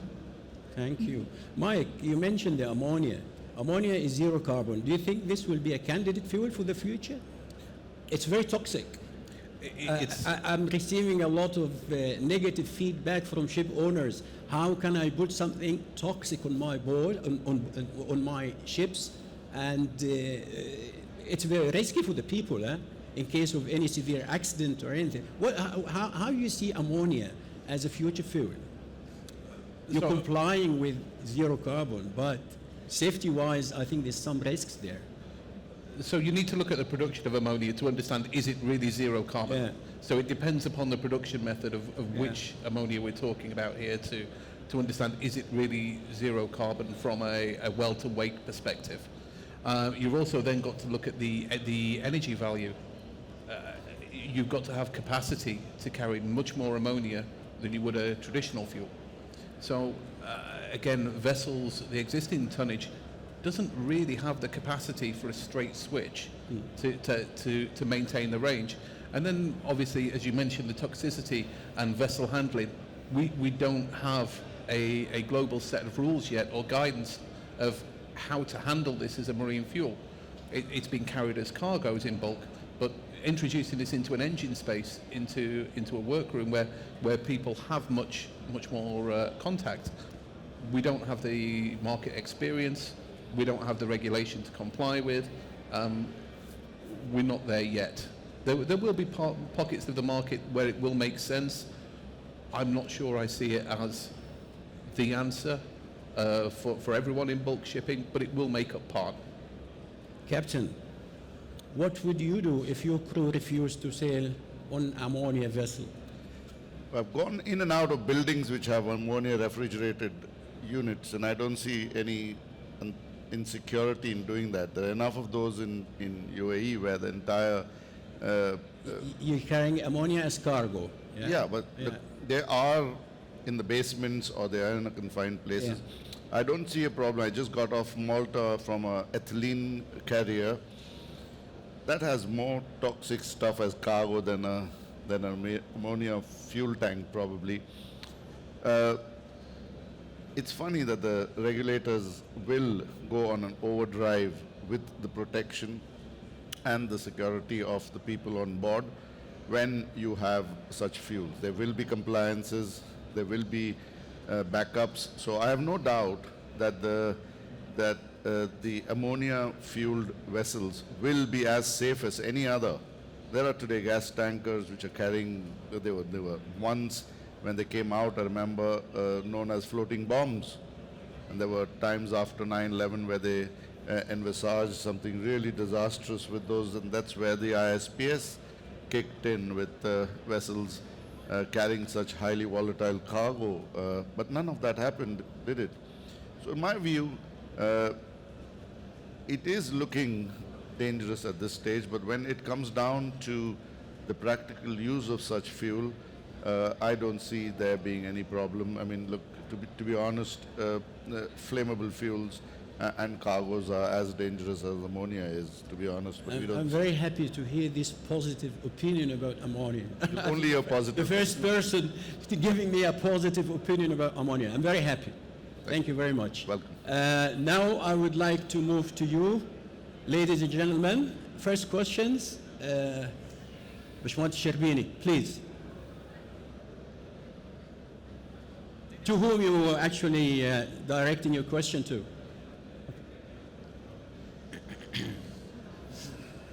First of all, let me thank you all for this very nice discussion. And in general, it's for all of you, because just a note, I know very well that right now another country in the far west, they are trying very hard to work with nuclear reaction. And nuclear reactors will become very soon already regulated on many of the merchant ships, being in classification CITES for more than 30 years or more. We have already rules in the class society for nuclear reactors on board different ships. I know it's used for the Navy, very wide, but also for the merchant. And I'm quite sure with the very cost reduction, with the safety over there, it will be one of the upcoming fuel. And also for the space. We are discussing for ammonia and LNG and all of this huge waste of volume and tonnage on So board what's ships. your concern?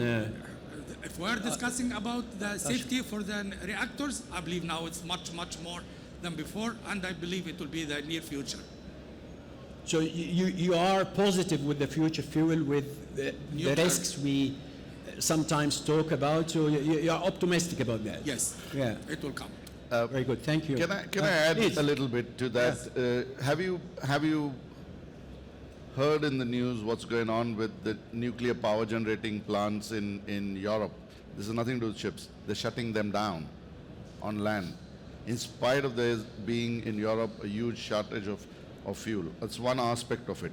So there will be enough resistance from those countries and those lobbyists who think nuclear is going to be dangerous. Saying that on a positive note, which I always like to end with, mostly all naval vessels and submarines are today fueled by nuclear generation plants. So it is actually a reality. It's been happening for almost a decade now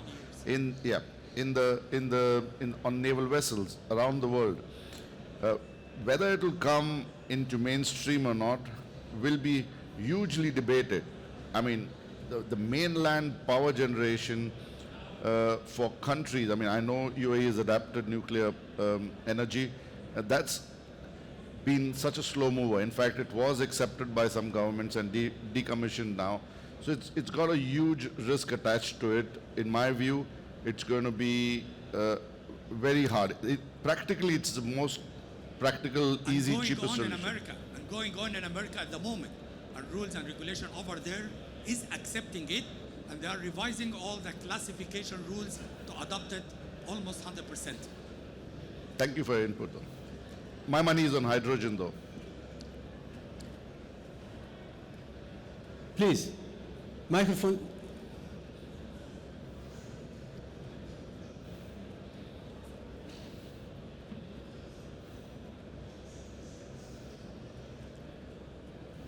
Yeah, can you hear me? Okay. My question was to Captain Zarif. You spoke about AI and autonomous vessels. Yeah? How do you see the recent development with ADNOC having been announced, the remotely operated vessels that is being launched, which will account for 30% reduction in carbon emissions and bringing AI in development? How do you see that as a step in autonomy, especially for this region? Who are you asking? You're asking me. The captain, okay. I see it as an experiment. Like I said, early movers stand out, and I think that's what ADNOC is trying to do. It's a fantastic soundbite. I want to see them moving half their fleet into automation and AI, and that's when I'll know they're serious. At this moment, it's worth the marketing budget, it's worth the experiment, it's worth the little bit that goes into the business of being named, talked about in conferences like these. That's fantastic to be seen as early movers. As Antigua and Barbuda registrar, I would say that I had a couple of inquiries for registering automated vessels. The regulations, the ROR is not in place. The world's not ready for it. Other than research vessels, I've not seen anything fly off the ground other than small territorial areas where they will be operating in for doing bathymetric surveys, etc. Those are the small kind of vessels today which are stepping up into this, where they're not exposed to the maritime traffic on high seas or international waters. But coming back to ADNOC's perspective, I hope I'm wrong, but at the moment, from my perspective, it's just somebody wanting to stand out, be seen being market leaders in those thoughts, and that's what it is to me, at least at the moment. Would TriStar want to go? Does this answer your question? Gina, you have any comments? My view, anyways, it's independent. I mean, that's his view. What is the wide industry No, say? I think it's a very positive, development what they are trying to do. Yes, they are, as you said, they are experimenting, they're trying it out, but it's a good experiment. If it turns out to be successful, many more will follow, and that's how we'll innovate and go to the next level and keep improvising ourselves. So it should be taken from a positive way. Thank you. Thank you very much. Mr. Ashraf, please, your question.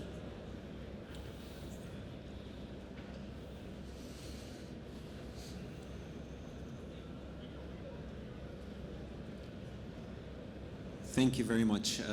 It's always a pleasure to see you. And again, I'm just going to ask the same question as Dr. Sherbini did, was about nuclear power. And this was one of the things that we talked about in ShipTech back in March here in Dubai as well. And I think you sort of answered it, but again, that kind of seems like the natural direction of what we've been seeing in military vessels over the past decade, 15 years. Why the resistance, other than the principle that they're decommissioning these on ground? And we've seen after the Ukraine-Russian war that a lot of the European countries came back to reconsider that fact, that it's not just renewable energy in terms of wind and solar, but that nuclear power could be once again taking some kind of lead in generating. I mean, in Egypt, we are working very hard in developing our nuclear power capabilities as well. So in a little bit more detail off the panel, what is the resistance there? As you know, engine developers and builders, where is the resistance exactly, and when can we start seeing mainstream going into nuclear power, and what is the effort of the shipping industry and the leaders of the shipping industry in lobbying towards that? I mean, at the end of the day, we're talking about ammonia, we're talking about other renewable energies or zero carbon emission engines on vessels that, as we said, ammonia and other different solutions are dangerous themselves. But we haven't heard about any real disasters in vessels in nuclear power over the past decade, so why not on mainstream? Who's volunteering to answer the challenge? Okay, Mike. I'll go for something here. Okay. So I don't think we hear about the issues with nuclear vessels because they are mainly military, and by pure scale, there's not that many in the global fleet. So tagging into what you're saying about lobbyists and the view of lobbyists seeing a ship coming into Rotterdam or really going up the rivers into Holland, and the public accepting a vessel with a small nuclear reactor in their port, opposite their house, opposite their post office, on their street, is a different. It's different to a power station that's, as we have here in the wilderness. We're going to be taking these nuclear reactors into the centre of cities. Then you look at shipping in general. In shipping, we have accidents, we have oil spills, we have collisions, we have incidents of all types. How would a nuclear power plant on a vessel react in one of these situations? How would we react to clean up one of these events? Would it be a major event? I think there is a huge knowledge gap. I will put my hand up. I am not an expert in this, but trying to put myself in the mindset of a lobbyist, you're going to be putting these in the centre of cities, and shipping does have a history of, from time to time, unfortunately, getting it wrong. So I think there's a confidence element there. I had a very realistic, coming on with what Mike is saying. I had a pre-purchase inspection very recently, and there was that vessel was able to burn heavy oil in port. Malta didn't allow her to burn HFO in port. Somewhere in Algeria, nobody bothered. She did a couple of European ports where she was asked to change over to diesel oil even before she came into territorial waters, 12 miles off. And maneuver on diesel oil, stay in port on diesel oil. This is a vessel which was fully capable, designed to burn fuel oil, LSFO of course, at all times. I think that's a summary of what's going to come. Every state is going to take their own measure. It's much similar to what ISPS had with armed guards on. Some just didn't want armed guards, not just the ammunition, just not the personnel. Some of them allowed them to sign on, sign off, have the arms in bonded lockers. So that's going to be, I think, where it's all going to come in. I don't think the answer is one single fuel there will be a prominent fuel, but there will be a mishmash of a multiple fuel strategy, and eventually when we are down under and gone, probably retired and probably counting our pennies, there will be a good sign on the horizon what the next prominent fuel is going to be. But in the transition, there's going to be a multiple fuel, dual fuel propelled engines are, I think, at least for the next generation, going to be quite a reality, and that would require multi-dimensional expertise for our loving engine manufacturers. Just one last piece. I'm neutral today. Sorry. Yeah. I'm in a neutral hat. Mike has a point. We're moved into a market now where shipping has never really been, in that we're going to be competing with other industries for energy molecules. Exactly. So we are not the exclusive customer for biofuels, for ethanol, for methanol, for LNG. This has got many shore industries that are also competing for these fuels. Heavy fuel oil traditionally, power gen, shipping, we don't have much competition. The new world, we're in a different place. Challenge? Anything to add? No, I said we keep watching all the changes. Yeah. And as and when they mature and they are adaptable, we'll adapt. I mean, that's a very standard view I have. I know there are so many things which are trying out, new innovations, new technology, AI, biofuels, alternate fuels. But on the base of it, how I would put it is, shipping is a derived demand. It's an inelastic demand. So that means all this will be priced into the model, and finally we'll still make money. We're not going to lose money at all. That's the strongest belief to be a ship owner to start off with. And I would give an example. Like 3-4 years back, if you would have gone and taken a car carrier for 5 years, you would have probably paid something like $12,000 a day. Today it's $60,000 a day for 5 years charter on a car carrier. And you can see that reflecting into all the car prices over here. So end consumer will eventually pay. We will factor it in our system and we'll adapt. That's the way it's going to be. That's good to hear. Gina?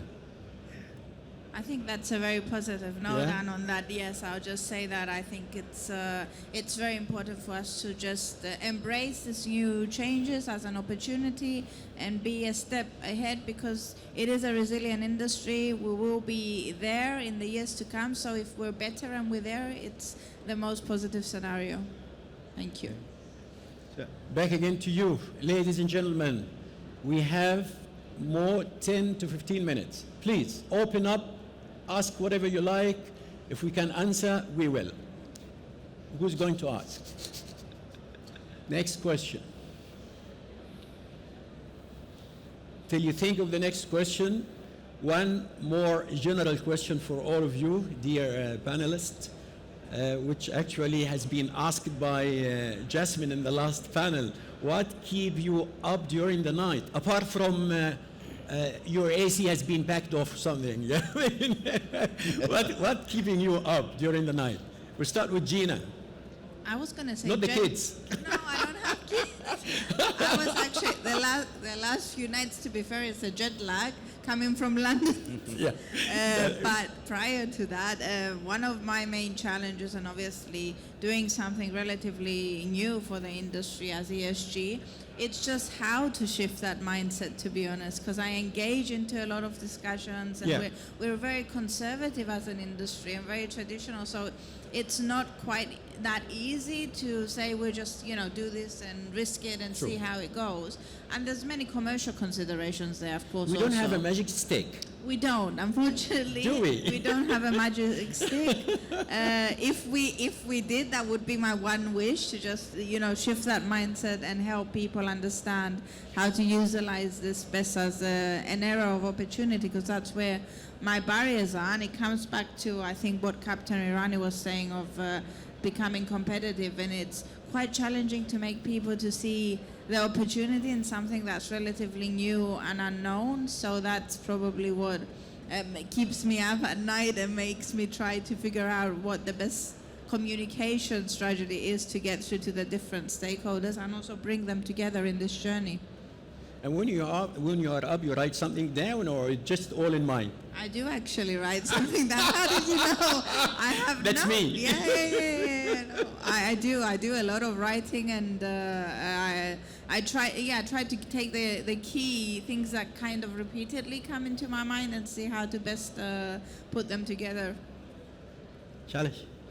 So I'll give you a view as a ship owner. Not the crew calling you over the night. I mean, lack of provision, spare parts. We stopped in the middle of the ocean. No. So what do you say? Keeping up at night is something what is called as chronic unease, and that's about being always nervous about what's going to go wrong next. And I'll tell you the biggest worry as a ship owner, what we have.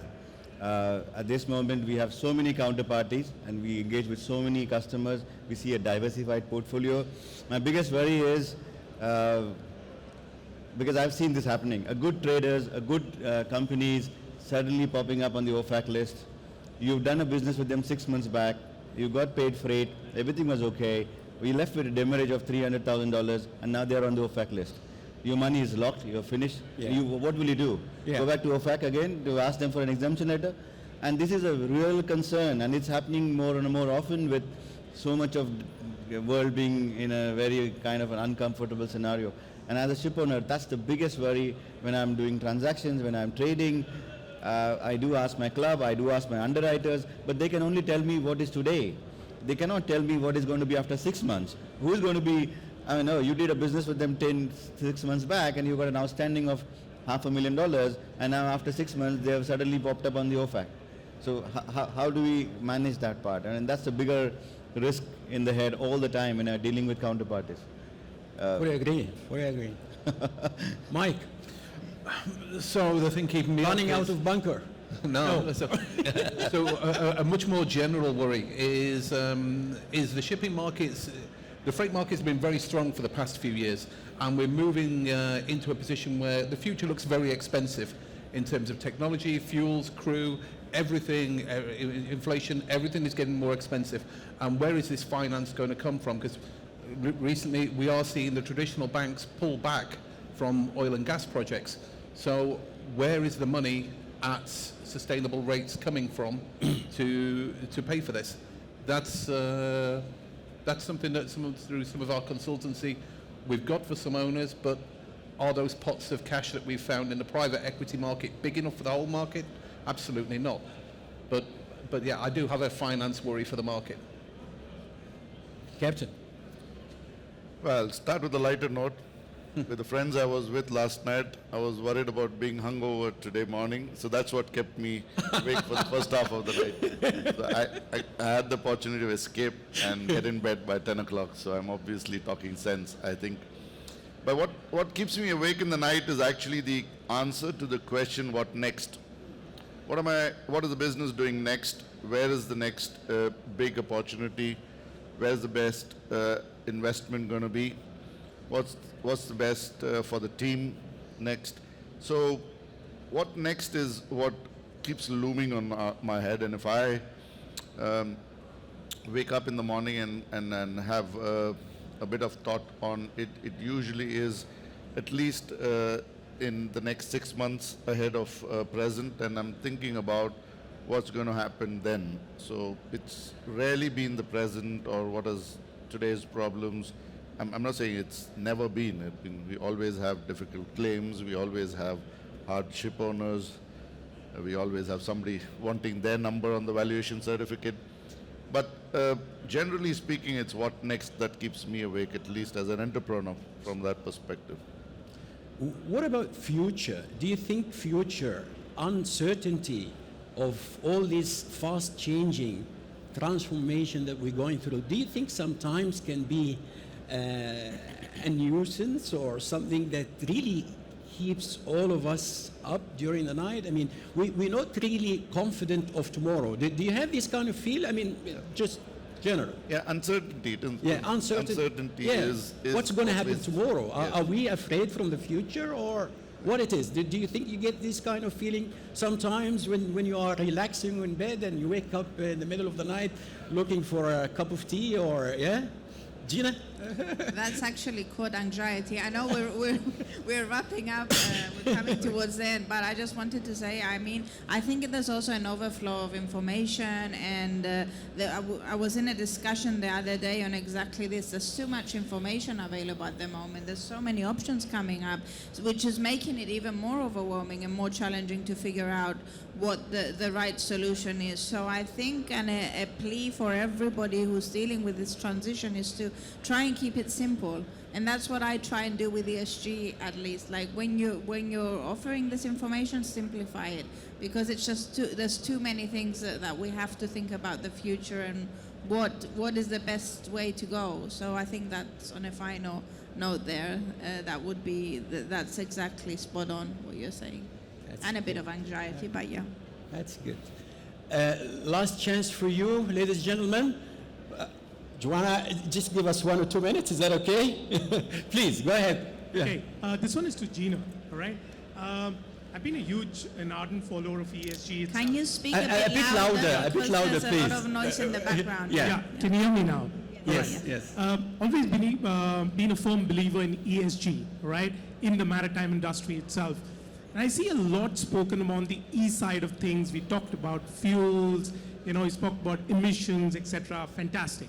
What about the S and the G part of things? How about seafarers' safety for that matter? How about governance, the G part of it? How important do you think the S and the G, or are they, falling under the cloud of E, with so much of emphasis just being put on E everywhere today?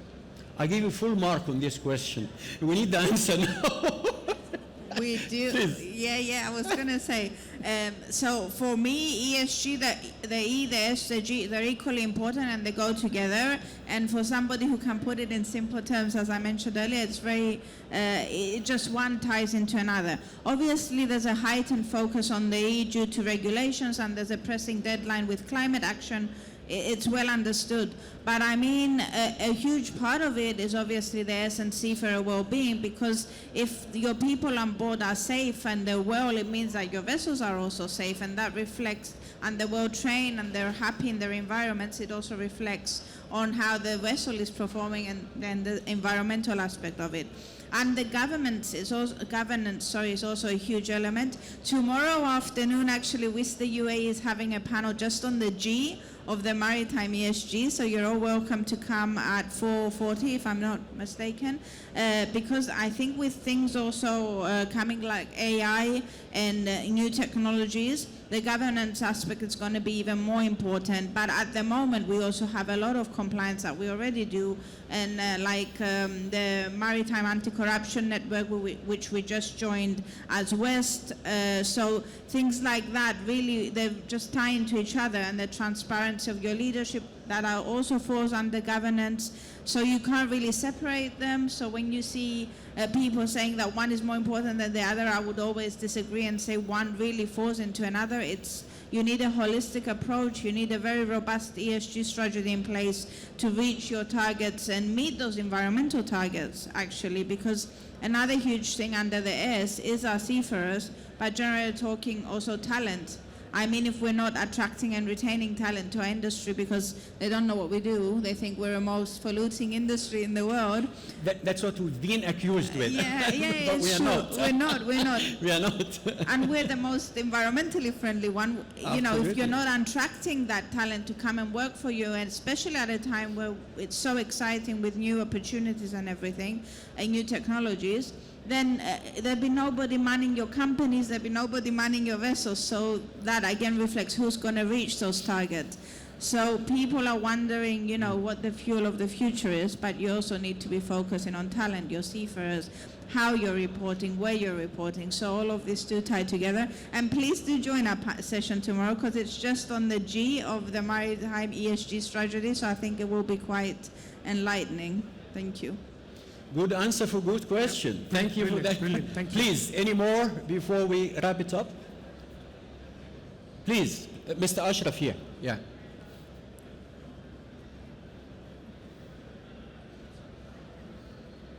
Not to take more time, but very simply, as an industry that is being accused of something that it is not a culprit in, COP28 here in the UAE at the end of this year, what is the industry going to be focusing on to get that message simplified, as you were saying, but to get the message across to the world that we are not the biggest culprits of what is happening across the climate change spectrum?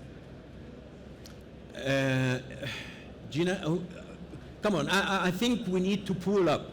I mean, I'll just talk in general, and then I'll let Gina, she's ready to answer. But it's a very good point, very valid. In my opinion, it seems there is some kind of a gap between us in the shipping industry and the regulators, definitely. I mean, we talk from the technocrat point of view, we talk from the commercial point of view, profit and loss point of view, which obviously business point of view. I mean, we are in business. We need to make sure that the stakeholders' money and investments is kept healthy and profitable, okay? In the meantime, contrary, on the other side, the regulators, they come up with a lot of rules and regulation. Most of them may be political. We fully respect the environment and the climate change, as you mentioned, Mr. Ashraf. But I mean, there are always some kind of impacts and hidden influences, which basically financial influence and impacts, which my colleagues here has mentioned. Someone has to take care of this as well. the stakeholders are ready to invest as long as you give them the right time and give them the right also period to adapt and accommodate. Yeah, we cannot make rule in a very short notice, and you expect people to adapt themselves. And maybe the resources for adaptation maybe not available as yet. As we said, for instance, I mean, this kind of future fuel, most of them are not available as far as I know. I'm from the industry and I know it. So I think that gap has to be narrowed down to minimum by creating some kind of alliance or synergy or open discussion between us and the regulators, and they have to understand that we are in a very sensitive business. In the meantime, it's very strategic business that affecting the whole world. We're carrying more than 80% of the world trade. That means, I mean, we have seen it, all of us, during the pandemic time. I mean, if shipping stops for a couple of days, you don't know what kind of consequence is going to happen. Carrying food, medicine, materials, you name it, you know? So the impact, the negative impact on the society and our life is huge. So we need to understand this as well. It's not just, come on guys, tomorrow we need to be sustainable. Tomorrow we need to be environmental friendly. Tomorrow we're going to change to a green image. It's fine. But as I said, things sometimes easier said than done. We need time, we need resources to be available, we need technology also to be available. I mean, having the existing technology today, the existing engines, equipment to be ready to burn this kind of new fuel, that takes time. So that's from my point of view, but please, I mean, that question for all of you also. To end it, can I just say in all fairness to the regulators, and I'm being a devil's advocate here, and make it, I know we're running out of time, I will make it short. Have you ever been to an IMO meeting? Just ask them to put their hands up of those who are charterers, owners, bunker suppliers, the industry. The industry does not exist in that room. Yeah. Those are the regulators. That's the machine that churns out the regulations. I was asked as a flag state representative, one of my duties was to attend IMO meetings. I refused. With all due respect, I want to do something for my industry. I would be probably one guy there amongst have-beens, with all due respect to them, government employees who are sent out there on government budgets to attend IMO meetings, and those are the ones putting their hands up to vote for regulations, knowing little or nothing about the implication and impact on industry. So regulators have to be comprised of the industry. If you have ship owners and charterers in that IMO meeting, which takes a vote on a new regulation, you will see a change. I don't see that happening, but I think that's where the problem lies, where the industry keeps moaning about being over-regulated, and there's IMO churning out regulations and regulations after another. So, very valid point. I fully agree with you. I think the harmony between the industry and regulators is not fully harmonized yet. This has to come up to, I mean, a line where both of them sit together and putting the priorities right. It's not just complying with rules and regulation. All of us happy to do that. But again, as I said, consequences might be complicated. Consequences might take time. Please, Gina, go ahead. Can I just quickly say something before Joanna throws us out of the room? Just to the IMO meetings is a very valid point. I'm a supporter of the IMO in saying they have 175 states there to hear. They all have very different agendas, so it's a challenge. So you do need your respective stakeholder associations to be more vocal and more powerful, and that comes from us, but also your national shipping chamber associations. The International Shipping Chamber, for example, is really stepping up the game with their PR campaigns now to make shipping more visible and mainstream. So I think pushing your national also ship owning associations, flags, stakeholders, whoever your representative may be, is very important within the regulatory bodies, because you need a voice there, and the voice mainly comes from the states. So unless your national chamber is talking on your behalf and advocating that message, but also going a bit more broader as an organization, I do encourage, part of ESG is also the branding aspect of it. So make sure that as an organization you're putting that right message out, you're raising awareness. I was having a chat yesterday with a ship recycling, a cash buyer basically, and they were saying, you know, people don't understand that maybe a lot of the things we do are good practices, and I'm like, then it's your duty to convey that message and train people to understand exactly what you're doing, because they don't know, they just think you're polluting the environment. So that's the two things. Your national associations are a key player in the IMO and have a voice, and personally raising your branding position to be a sustainable organization and have that and advocate for shipping basically. Each and every one of us in this room are an ambassador and advocate of the maritime industry, so it comes to us at the end of the day to convey that message and dictate the narrative. Thank you. If there's no more comments, then I would like to thank our panelists today. It was very insightful, very informative session. Thank you for the transparency and the brainstorming we had together. Thank you for your time as well. I would like to thank Seatrade for arranging this kind of session, giving us the opportunity, giving us the time.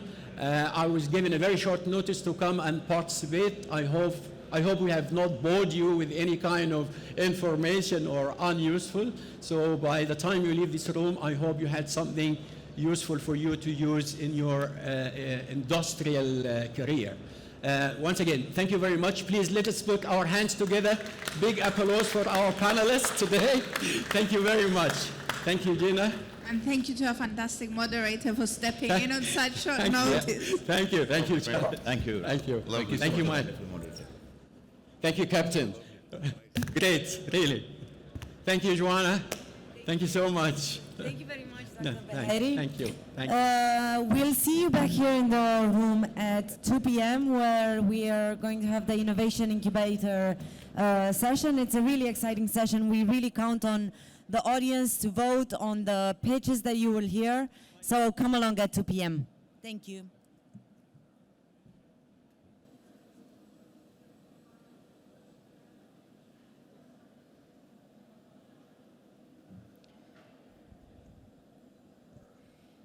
Good afternoon, everyone.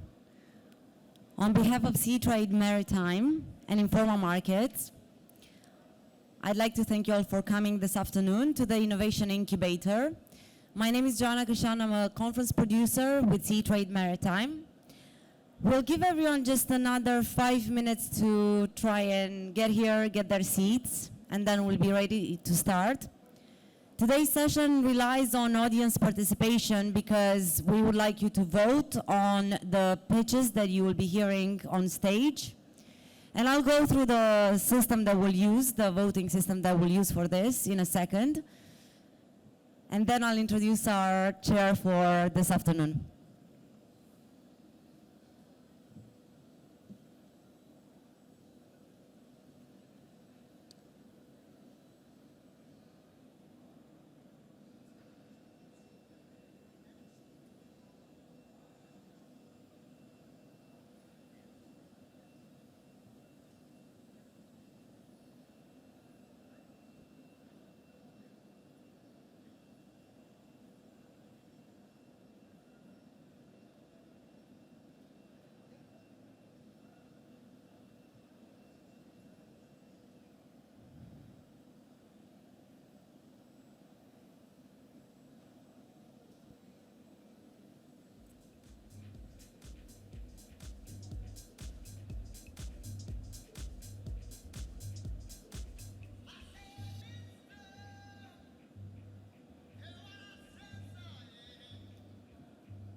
All right, we're gonna start. Before we start, as I mentioned, because we rely on audience voting for the session, you will hear 3 pitches because we believe innovation is very important in the industry, and so have you told us, and which is why the session is on the agenda today. So we will present to you 3 solutions from various sides of the industry, and we will ask you to vote based on a few criteria. As you see on the screen here, switch back please.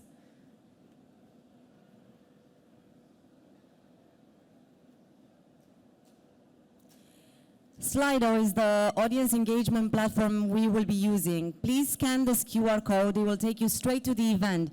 And what will happen there, you will have to choose the room which we are in, which is the breakout theater. And at the very top of the screen, you will see there is Q&A, which gives you a chance to ask questions, type in questions for speakers on stage. But more importantly, the second menu at the top is polls.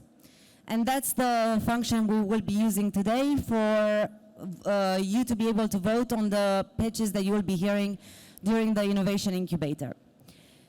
So without further ado, I'd like to call to the stage our chair for the day, Mr. Nikhil Idnani, who is the Honorary Secretary for the Institute of Marine Engineering, Science and Technology, in short IMAREST, for the UAE, and a very capable, very passionate, and very innovative thinking man.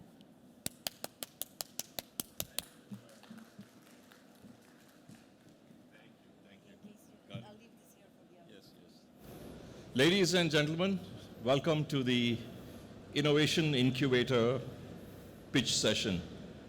My name, as Joanna mentioned, is Nikhil Idnani, and I'm the Honorary Secretary of the Institute's UAE branch. The IMARES is hosting this discussion today.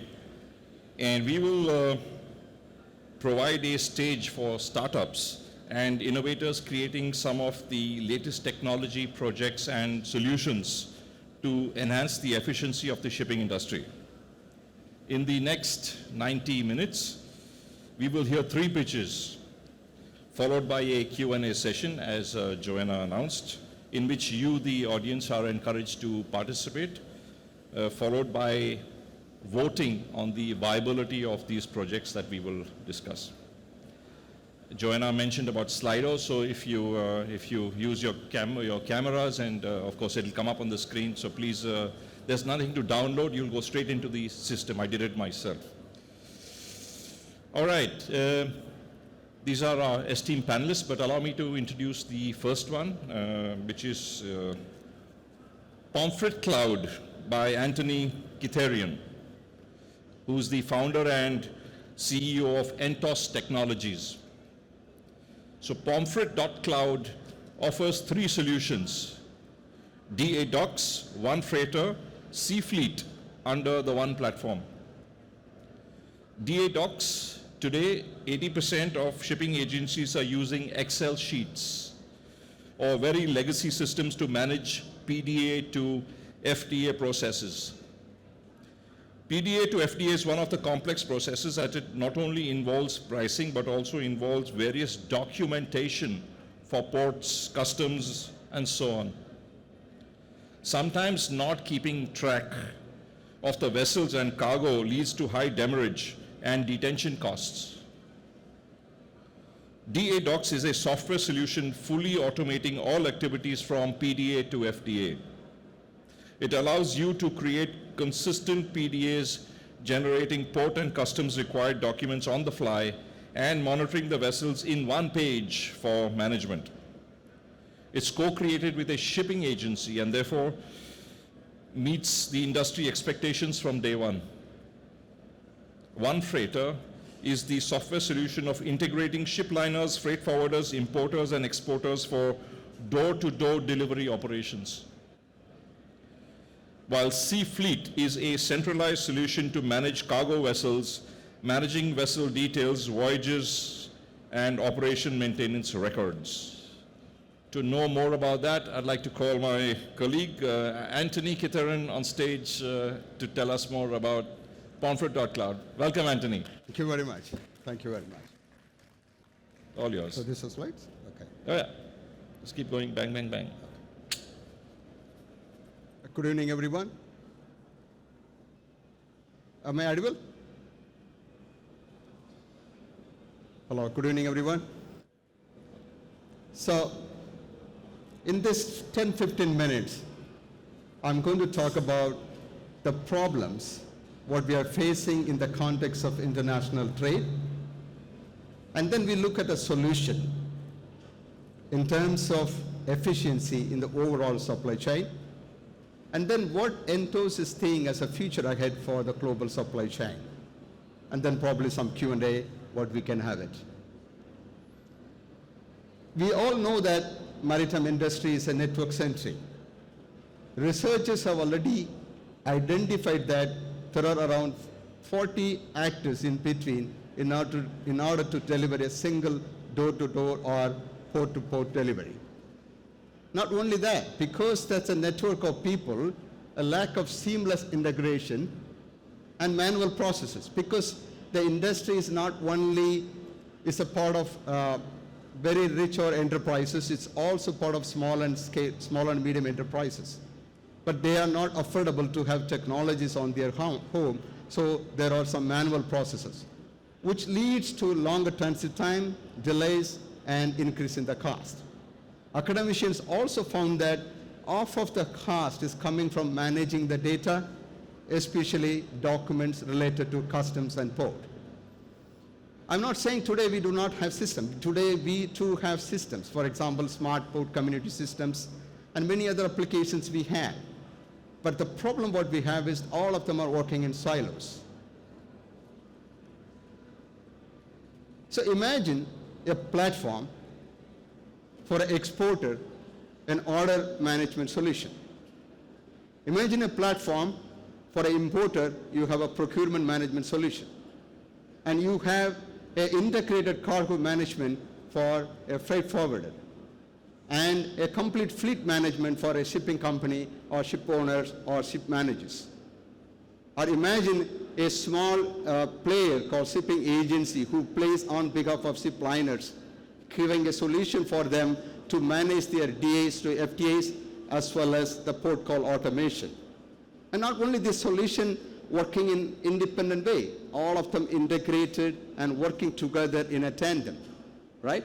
And that is called Pomfret.cloud. The advantage of having platform, not only Pomfret.cloud, and any platform is leveraging our economies of technology and resources. Imagine if I have to deploy all this solution in each of these players, how much cost it would be, how much resources it could be. But imagine if I can build the same thing on one platform and every player can make, leverage, and then utilize this benefit of this one. So what are the benefits of Pomfret.cloud? United Nations business or enabling trade and business in e-business has already a concept called single window, where they expect you or any third-party players to enter the data or digitize information in a single window. And they also give another second point, which is what I love. It says if information is electronic, then it should be submitted only once. Most of the port community systems today implement that. Pomfret.cloud takes this idea to the complete value chain.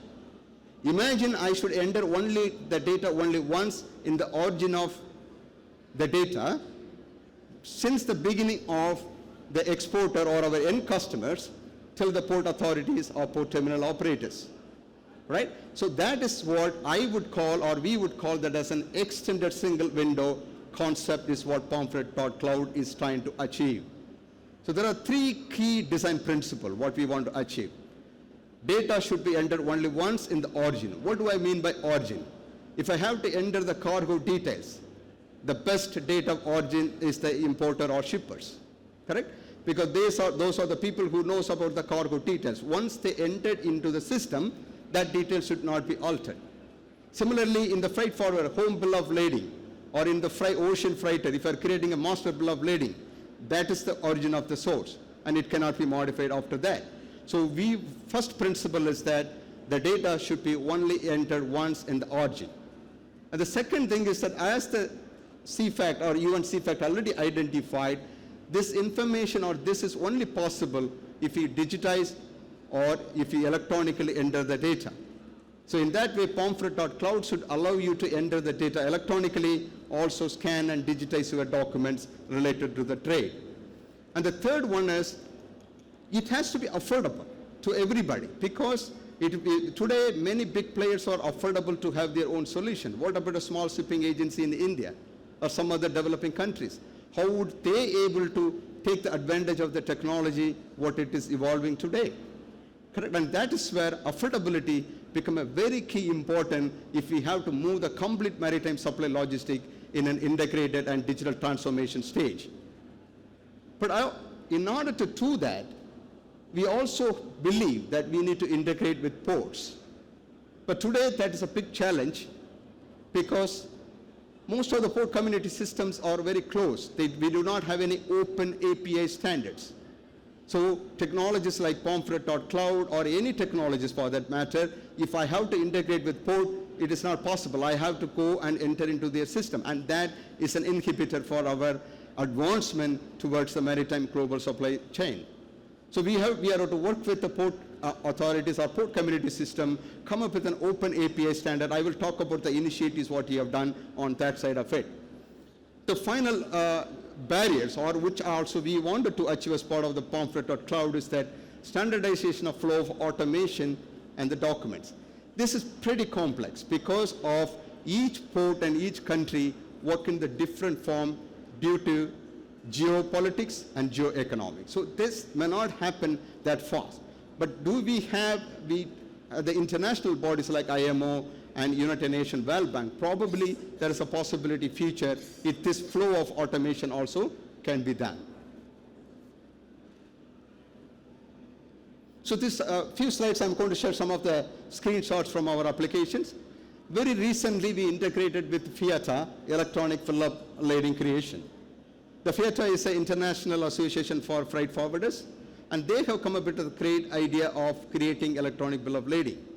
And that can be electronically verified, and if you want to have a manual in case if some of the port doesn't approve the electronic form of it, you can print it whatever the way you want it and you can use that one. And that's one of the great solutions what we have integrated with our freight forwarder solution called SeaFreight, and that is in the test form. In this quarter we are planning to release that in the production version of that one. The second one is about the Sea Fleet. This is a screenshot of creating a voyage and what are the services I can add it to the voyage so that my freight forwarders or my customers can see that and book those services on that fleet. This is about the freight forwarders who can book the cargo in our solution or in a pomfret.cloud. This will happen when the slip voyage or voyages are published. The cargo people can see the complete voyages and they can book the cargo based on the source and destination and a couple of services what you have filtered for them to choose it. And the final one is a single for the shipping agencies. In terms of the complete port call operation automation, we also give the complete view of where the ship and where is your team is doing it and what kind of data is entered. You will see a lot of sub-tabs because this maritime industry is one industry where you found lot of data in terms of one voyage, right? So the managing the data and documents bring a real challenge for us. So what is the future? What we are looking at it or what Entos is trying to see? Our vision is that an autonomous distributed global supply chain, trusted supply chain, and that is exactly what we are visioning for that one. But that is definitely not possible without achieving the upper stack of the solution. First thing what we really need to make sure is that everybody in the whole global maritime logistic are having a solution. So if it's the SME, small and medium enterprises, who cannot afford to have a solution or who doesn't know how to build that one, they can really make use of our pomfret.cloud. Or if you're a third-party logistic provider or fourth-party logistic provider, you have your solution. Then you are already part of the system to be as part of the global integration supply chain. But then this too is not enough. We have upstream and the downstream players. The downstream we have the port community or port authorities. but they have port community system. So how do the logistic providers can interact with the port seamless of whatever the port it is going to be? So we need a standardized API. So we have initiated something called Seaport Open Community Platform, called .org, and we wanted to work with a lot of port community system to come up with a standardized API. And I also try to work with the UAE ports and other GCC ports to initiate and come up with some kind of a standardized API, and we will tell the whole world also how it benefits to us. So in order for the global supply chain to work, it is very important to standardize the API for the logistic provider to integrate with any port, so that my end customers doesn't worry about which port or which thing they are to work with that one. They only worry about the mediator solution logistic provider, be it Pomfret.cloud or your own on-premise solutions. But even then, some of the manufacturers or big players, they may have their own ERP solutions. They may not be interested in coming on your platform. So that way, we also have to standardize the upstream stack of APIs so that even the manufacturer ERPs can integrate with your platform. So that if all of them are working ready, and if it is integrated off the chain data, and that's the time I believe we should be able to go and build on the blockchain related, trusted, independent, distributed network. With that, we'll introduce myself. I think I have been Anthony, founder and CEO of Entos Technology, 30 years in IT, mainly work with workflow, data integration, artificial intelligence, data API integrations kind of a thing. And we also have Randy. Randy, if you're here, just stand. Yeah, Randy is here, who is a maritime expert, who brings, if I'm a technology expert, Randy brings the domain expert to us to build the product like this. And we have, the order is in terms of the incorporation order, not in any other form. So we have our office in Singapore, and we have our R&D center in India, and last 2 years back, we came to UAE as well. With that, I think my presentation ends, and thank you very much. Thank you, Anthony. Would you like to take a seat? Sure. While we have some of our friends in the audience who perhaps might want to ask a question or two? Anybody interested in finding out more about very innovative name? Why Pomfret? Pomfret's a fish, right? Yes, it is. So you never told us about that. Yeah, that is called process optimized marine freight. Process optimized marine freight. Hey, okay. Oh, but by the way, when we started that name, it was for a fish, and then we tried to get the meaning to limit to the marine. Well done. That's a honest answer. Okay. So while the audience sort of gets their thoughts, I put in a question of my own. Yeah. Now you described to us the benefits, all right. But are there any inhibitors that prevent maritime players to adopt a platform such as yours? That's a good question. One of the challenges whenever I meet shipping agencies or any kind of a maritime players, the fear of data, sharing the data fear is the utmost inhibitor for them to come on board.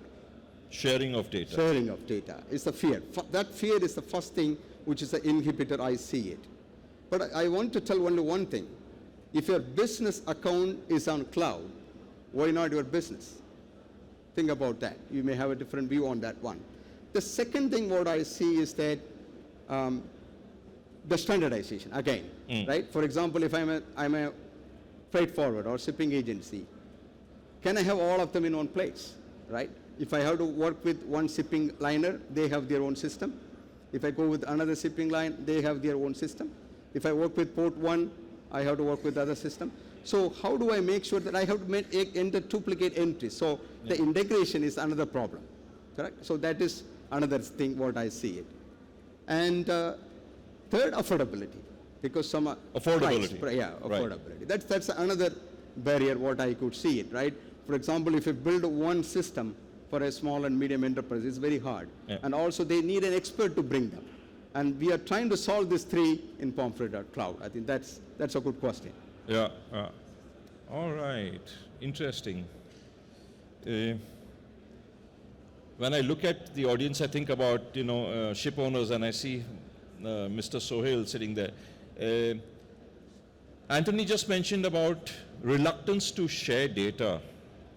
Is that something which would bother a ship owner, Sohail? Oh, you do. So there's a mic coming up.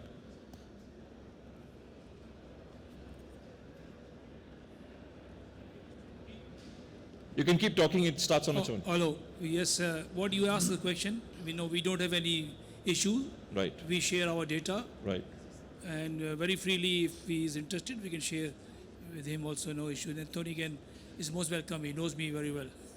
You need to speak. Anthony knows me very well. If Okay. he wants any data to be shared, I can share with him. Right. I can ask my technical managers also to share with him.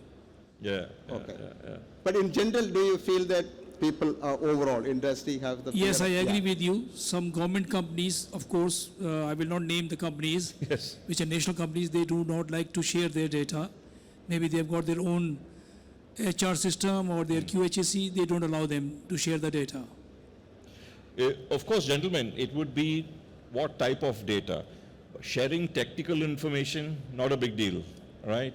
But sharing commercial related information might be the reluctant. You are right, and nobody will share the commercial data because it's a trading business.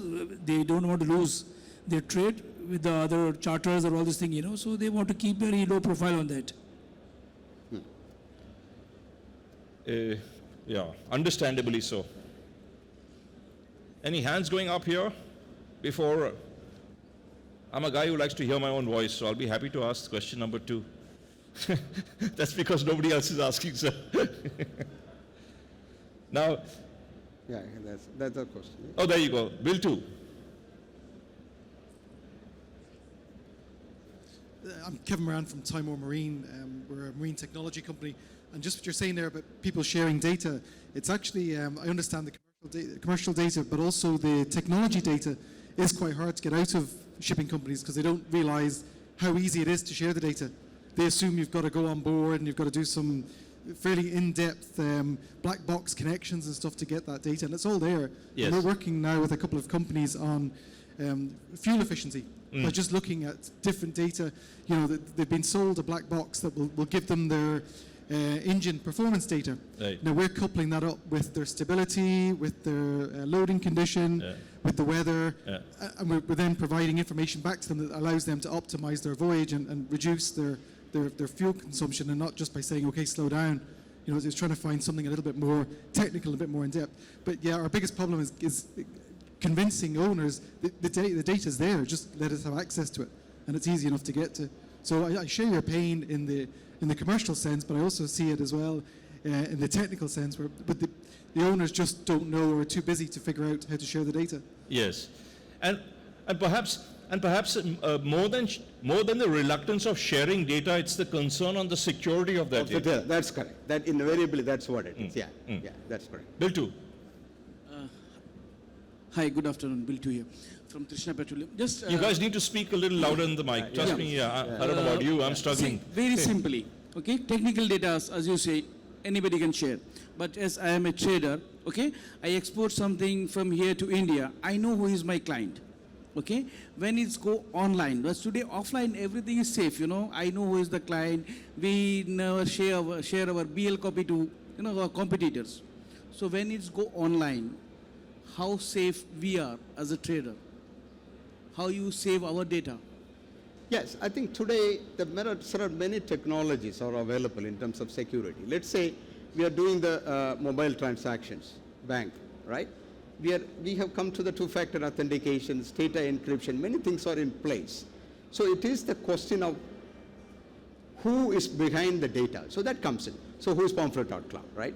But for example, you don't have that question when you submit the data to TP World Port Community System or Makta in Abu Dhabi ports, right? We don't question that because the person behind or the entity behind that, you have to believe the security. But all I'm trying to say is that the technologies are there to protect majority of the data today because majority applications are running on a cloud.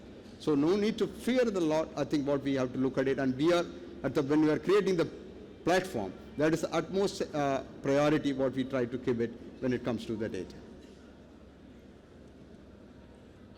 it is possible to hackable because clouds is hackable.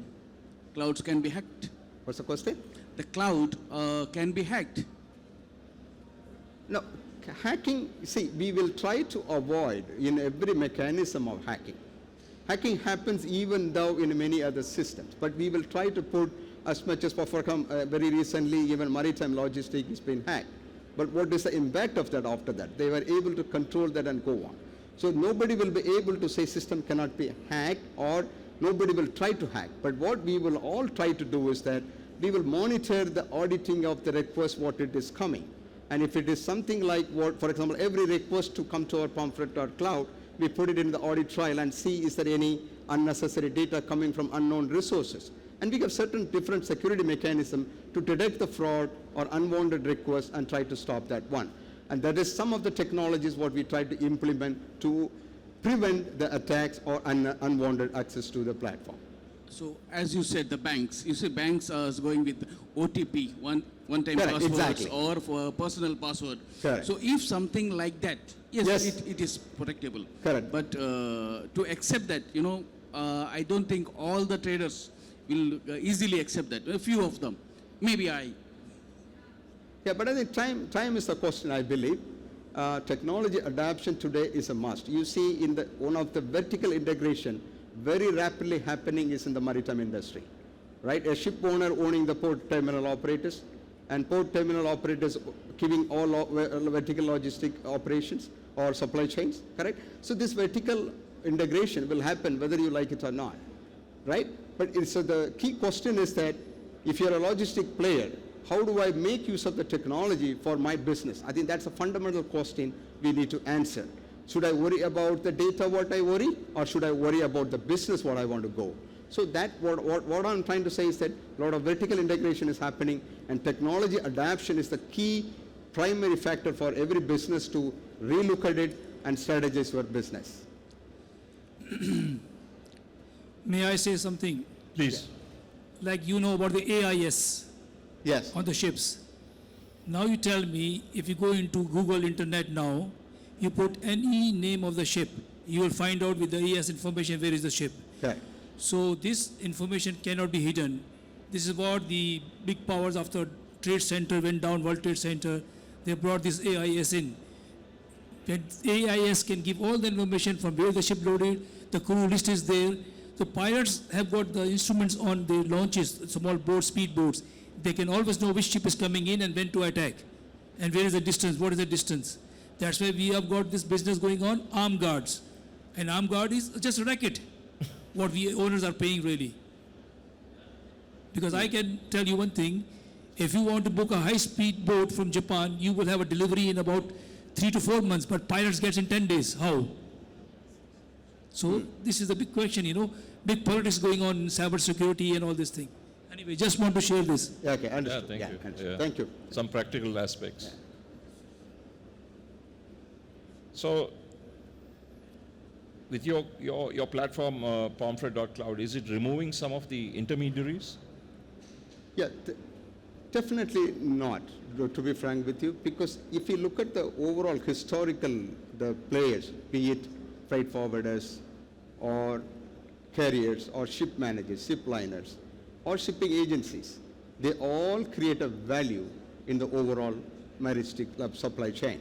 For example, if I'm a ship owner or carrier, I cannot open agency across all the ports. Yeah. So shipping agency role still there. Right. Similarly, for a freight forwarder, if I'm an importer and exporter, I can't deal with all the documents what every port customs is looking for, right? So every player has added the value in the overall maritime logistics. So we don't have to fear that the platform will remove their layer. I really seriously doubt that. But what I'm saying is that adapting the technology, I think maritime is a very, very infancy. I think that we need to move up towards the technology adoption. But I don't fear that this will remove the intermediate. No one's going to go on the streets. Yeah. Okay, very good. So I see that everybody is more than happy to subscribe to your service. So I think you just need to go out there and now book the orders. Sure, then. Anthony, thank you very much for your presentation and for sharing your Thank you very much. valuable platform. Yeah? All the best. Right, let's move on to pitch. We're going to have voting now, right? So I hope everybody can take out their phones, and there's going to be a voting now, which we request you all to participate. I think question number 1 itself will put us into those who are relevant, or the topic is relevant to those of you. So that was fast. Did you guys all get the QR code? Yeah.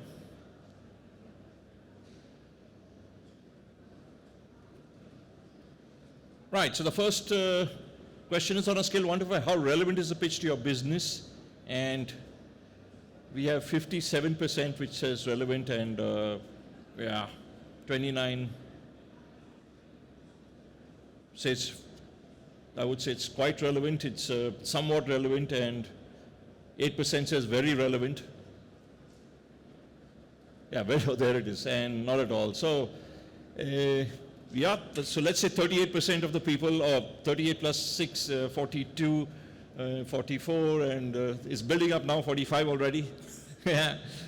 Okay, on an average, you would say 50% of the pitch was relevant to 50% of the people in the room. Right. A little more now, it's creeping up. Okay. How about question number 2?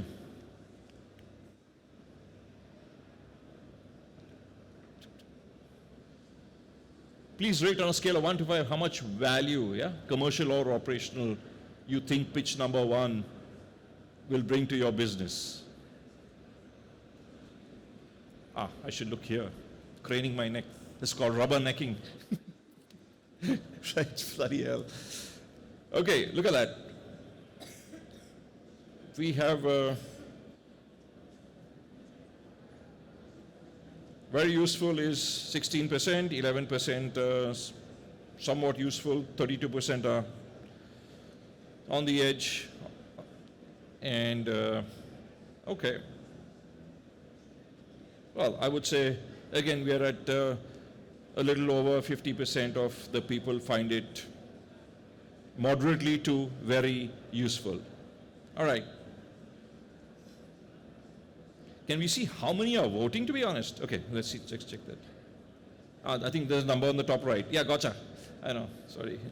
Okay, please rate the readiness for implementation, you believe, as you perceive it on a scale of 1 to 5, yeah? 100, wow, that is robust. It's ready to roll out, well, rapidly distributing that, encouraging 100% to already 50 to 13, which is 63, and, okay.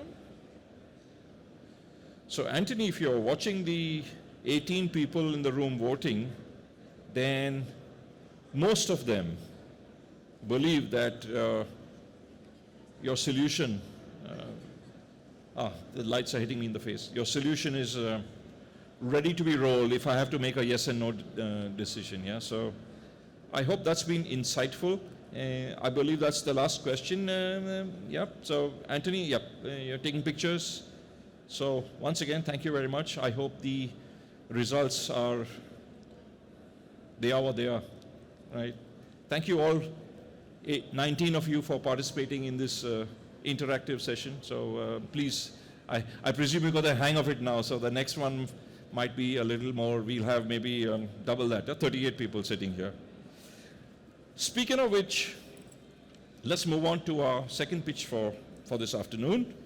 And that's got to do with the CMT Yard project by Frank Kertink. Kertink, who's the founder and director for CMT International. The CMT solution enables circularity. By automating the entire ship dismantling process, CMT has cracked the problem. The CMT solution combines multiple proven technologies that are improved by CMT to be applied to ship dismantling for the first time. This creates a unique process that brings a ship back to its original elements that can be reused at the highest value level. The main output being virgin quality scrap steel, which is a critical enabler for sustainable steel production. We were having a discussion offline, and And Frank informed me that the UAE produces about 2 million tons of steel annually, and ship recycling can produce 1 million. Yeah, so I'm sure he'll talk more about that. But when I read this line, then I just remembered a very interesting conversation. The automation ensures safety and circularity and a throughput of more than 50 ships per year on a fully operational yard. Because of that, the business case for a CMT yard becomes highly positive. To know more about that, Mr. Kerlink, may I invite you on the stage and enlighten us, please. Welcome on board, sir. Thank you. The presenter The presenter is here. is here. There you go. Thank you very much. Where's the pointer? That's this one?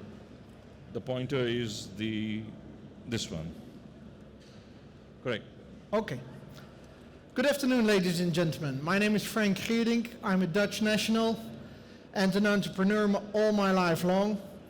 And I'm here to explain to you what the CMT International Yard process means to the industry, because this will be groundbreaking. It's an absolute novelty, and it takes us to a world where what we have seen in all the years, let me see, which one is it?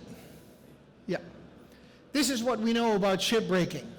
It might have become a little bit better over the years, but we know how it's being done, where it's being done, who are profiting from it, and who are suffering from it.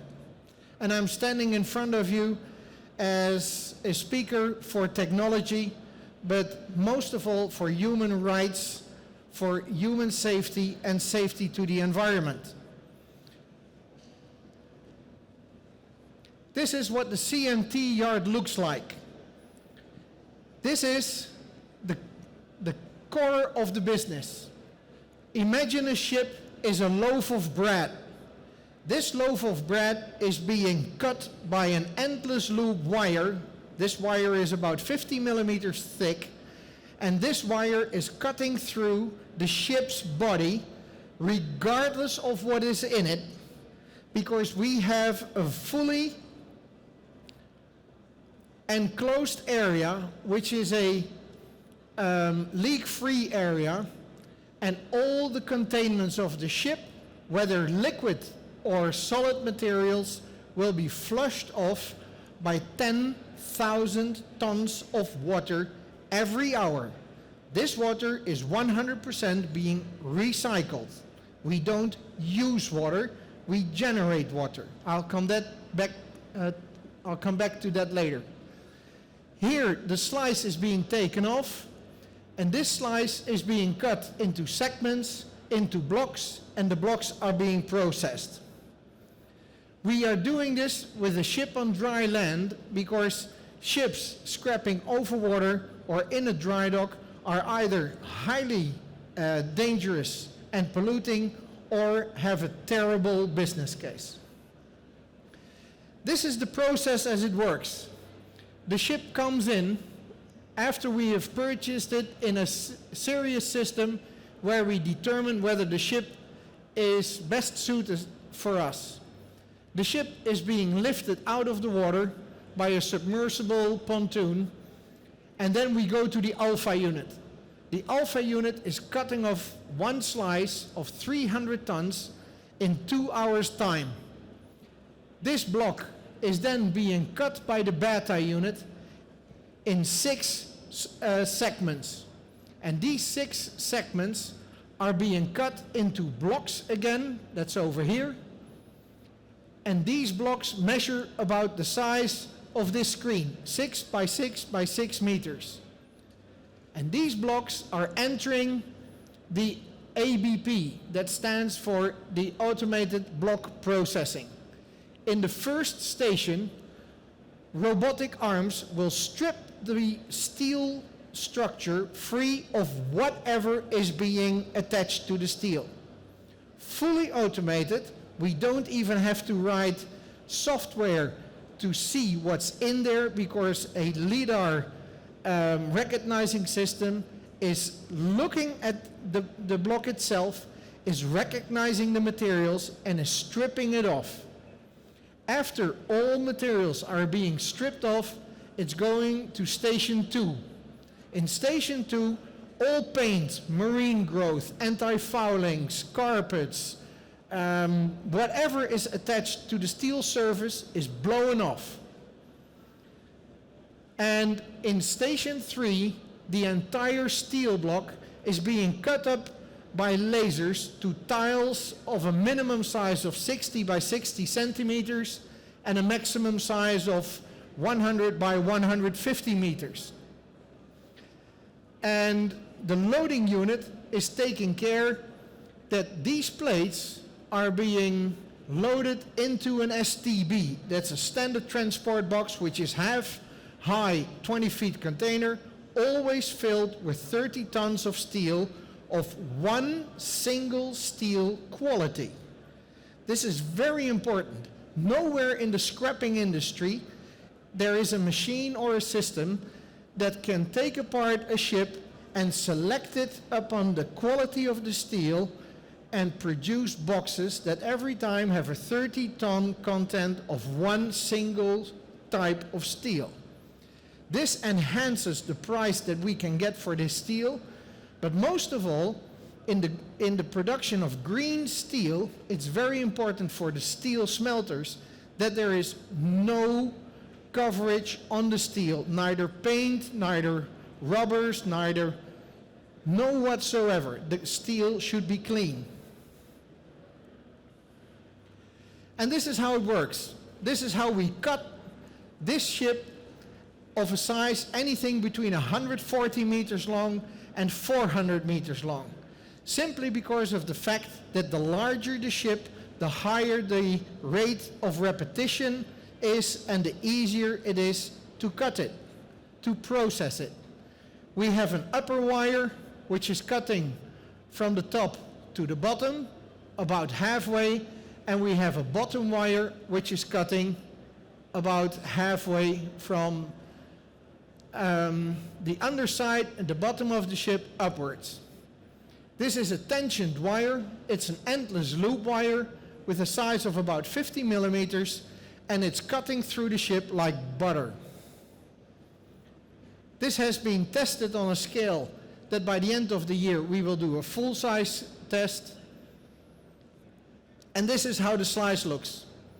The entire ship is placed on bogies. These are hydraulically lifted, and we move the ship forward into the section where we cut the slice of the ship.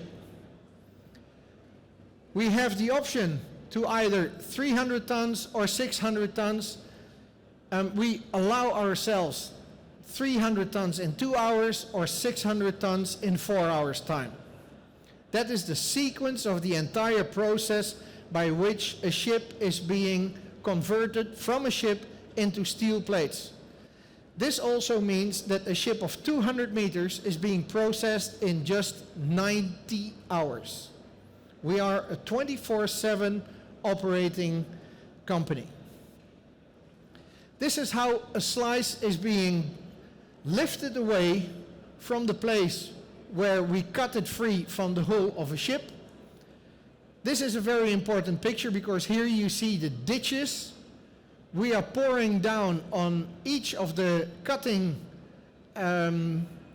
equipments together 10,000 tons of water an hour. In the beginning, water was seen as our enemy, and we have changed into making water our friend, because the water is transporting all the debris, all the small parts, and we have some water guns, 3 nozzle, 10 bar, that blow away all the equipment that is falling out. And if there's equipment which is too heavy, we have miniaturized electronic robots, a kind of bulldozer, that are pushing these materials also into the ditch. This is the entire sequence. Here we cut the slice.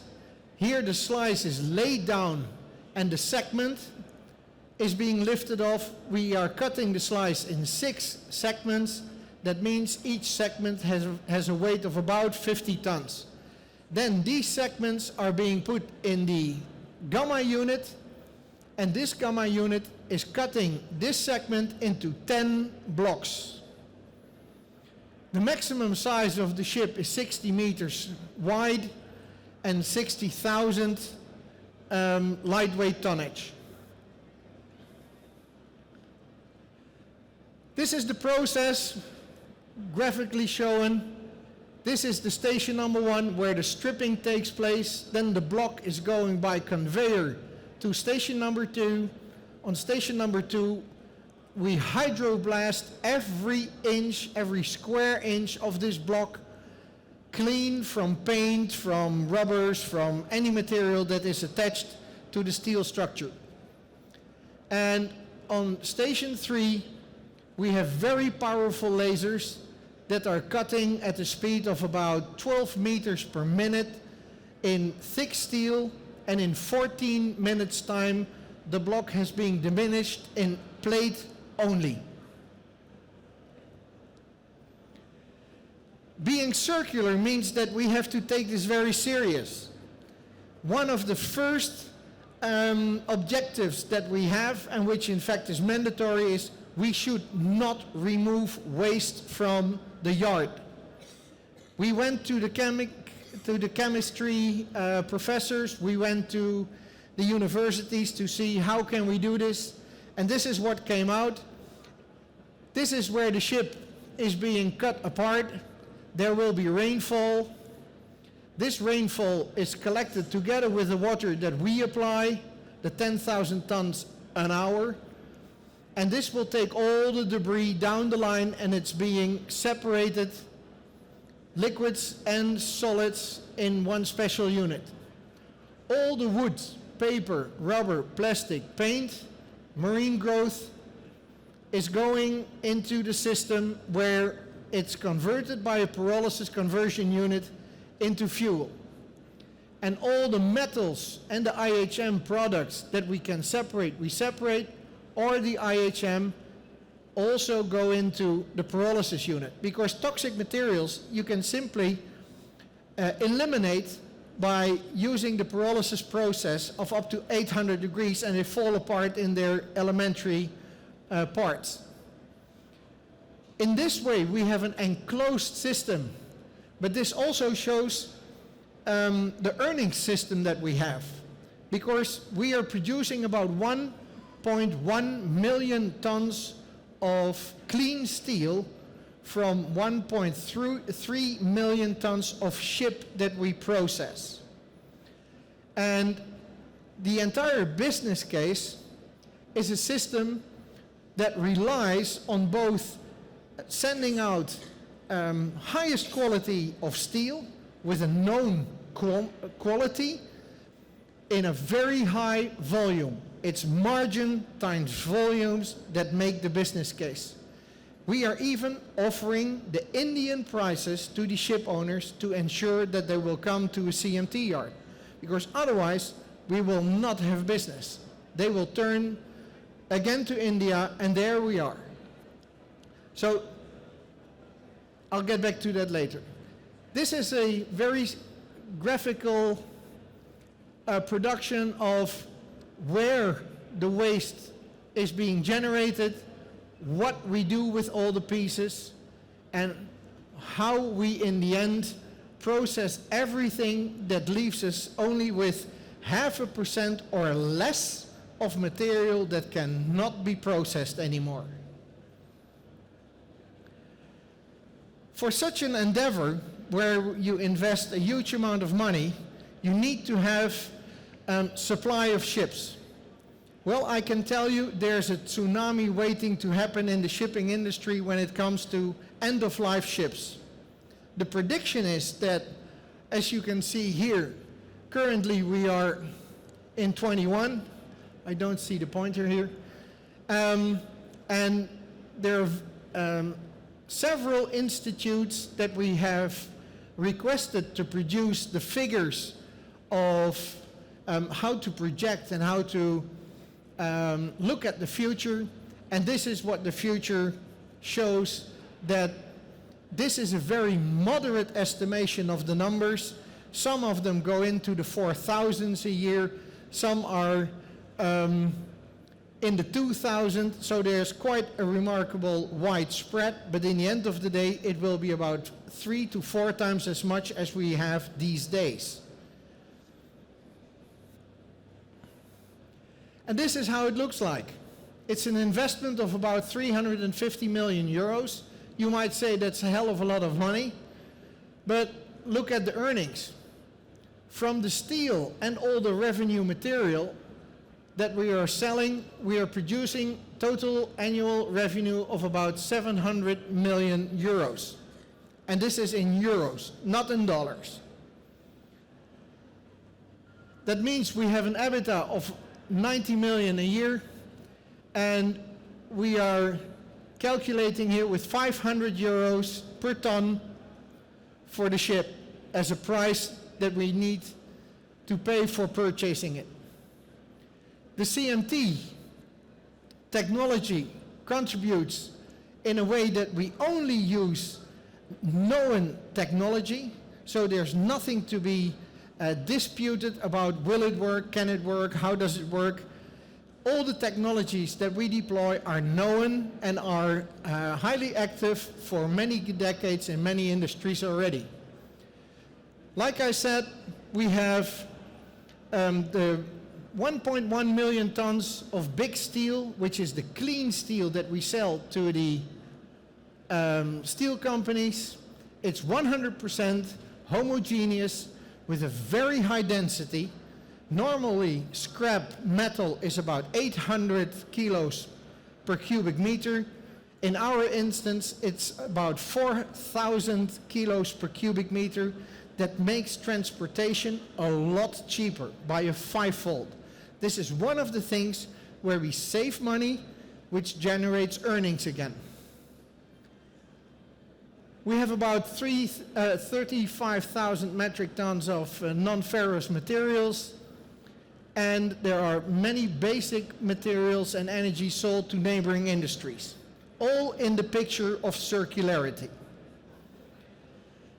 And in the end, we have a electricity production from the waste, which is about 80 megawatt hours. So every hour, our system produces 80 megawatts of electrical power. Next to that, we also have hydrogen, which is extracted from the pyrolysis process. This is the development of a yard in realization planning. It takes about 12 months for the design and prep for construction, the procurement and construction of the CMT yard. The operations start in year 1, where we will start with only 50% of the technical throughput capacity, and after year 2, we will be on a 24/7 operation. This is how the system looks in terms that when you are interested in your country and you want to be initiator, we will cooperate with you, and CMT will deliver the technologies, the equipment. We will take care of the ship purchasing, which we do in cooperation with Sea to Cradle, and we are going into the finance, commercial, and management support to this individual yard. That can be a yard in the Middle East, and currently we are working on 3 yards. One is in Belgium next to a big steel plant, one is in Rotterdam, and one is in the Tokyo Bay. Here you can see that we are cooperating with these local initiators. Also, the local and international investors are contributing to the financing package to establish this CMT yard somewhere in a country that is so clever to do this. I thank you on behalf of our partners, which are Stork, which is Damen Shipyards, which is ArcelorMittal, which is KCI Engineers, and I am happy to take your questions.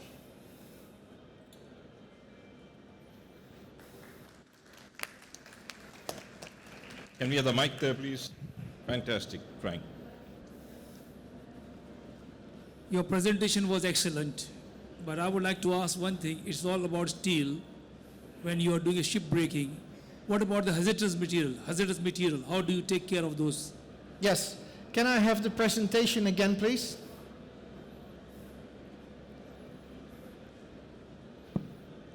Would you like to take a seat? No, I'd rather stand. I can sit all day long if I want to. The asbestos is recognized in the process when we purchase a ship. Where is the asbestos? How is it contained, or how is it applied in the ship? It's up to us whether to accept the ship and purchase it, yes or no. In the very first years, we will be very stringent in looking for the asbestos, because when a ship is being purchased, the ship will be received at the CMT yard at the preparation quay. It will stay there for about 10 days, and during these 10 days, one of the things that we are removing is the asbestos, which is found and which is located at the places where the wire will cut through. We are very rigorous. We are indiscriminately cutting through the ships. Whether they are beds, whether they are televisions, whether there's, doesn't matter. Speed is of the essence, and OPEX is of the essence, and environmental awareness. And this asbestos is being retrieved from those places where the wire will cut through the ships. This asbestos is being handled by our specialist asbestos team. The asbestos is being gathered, and the asbestos is being eliminated. Because of the fact we have so much electricity available, we have a special oven which is heating it up to 1520 degrees, and it eliminates the asbestos back into silica, into aluminium oxide, and into small residues, all non-toxic. So you said earlier that we don't take the ship if it has got a hazardous material. You will not take that ship. Well, for instance, we are not looking for problems when you have a fully asbestos blasted ship. You have these claddings in engine rooms and what have you. That's not the kind of ship where we will start with, because we have to learn also. And also, do you believe, you trust the certificate which is given by the third party? But I have noticed some certificates are baseless, useless. Yes. It's just a money-making thing, certificates. Yeah. Many owners are wasting their money, and now you are doing your own test on this asbestos? Absolutely, because we have a number of experts in our team who have educated us exactly in the way you're telling us. So we are following our own inspections, we are gathering the data, and then we decide whether we will purchase the ship, yes or no, because it's up to us. In the beginning years, we will take the ships which are easiest for us, but it's very important to note that we will tell to all ship owners, don't clean your ships upon delivery. We will clean the ship because we like the ship to be as dirty as possible, because then we are getting free energy, and this is helping our business case.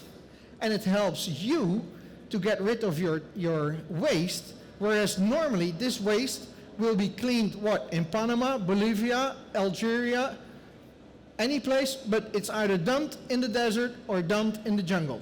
And what does the planet have from this? Nothing. We need to work on solutions. Is that the IHM certification you are referring to, yes? Right. Yes. And this accounts for many other IHM items. Yeah. Yeah. Thank you. Good question. Anybody, feel free. You're not being shot. There are no silly questions. Yes. Only silly answers. Fully agree. How different is your CMT yard from the beaches of Chittagong? It couldn't be more different than that. Quite simple. I have to tell you something in all honesty. One of the reasons we've started this, one of the mindsets when we started this is, listen, there are 600,000 people having their bread and livelihood from being active on the beaches. Now, if we smart asses come up with a solution, what are these people going to do if we have a solution that would take away the work? And we said to ourselves, no, we're going to do it in a dual system.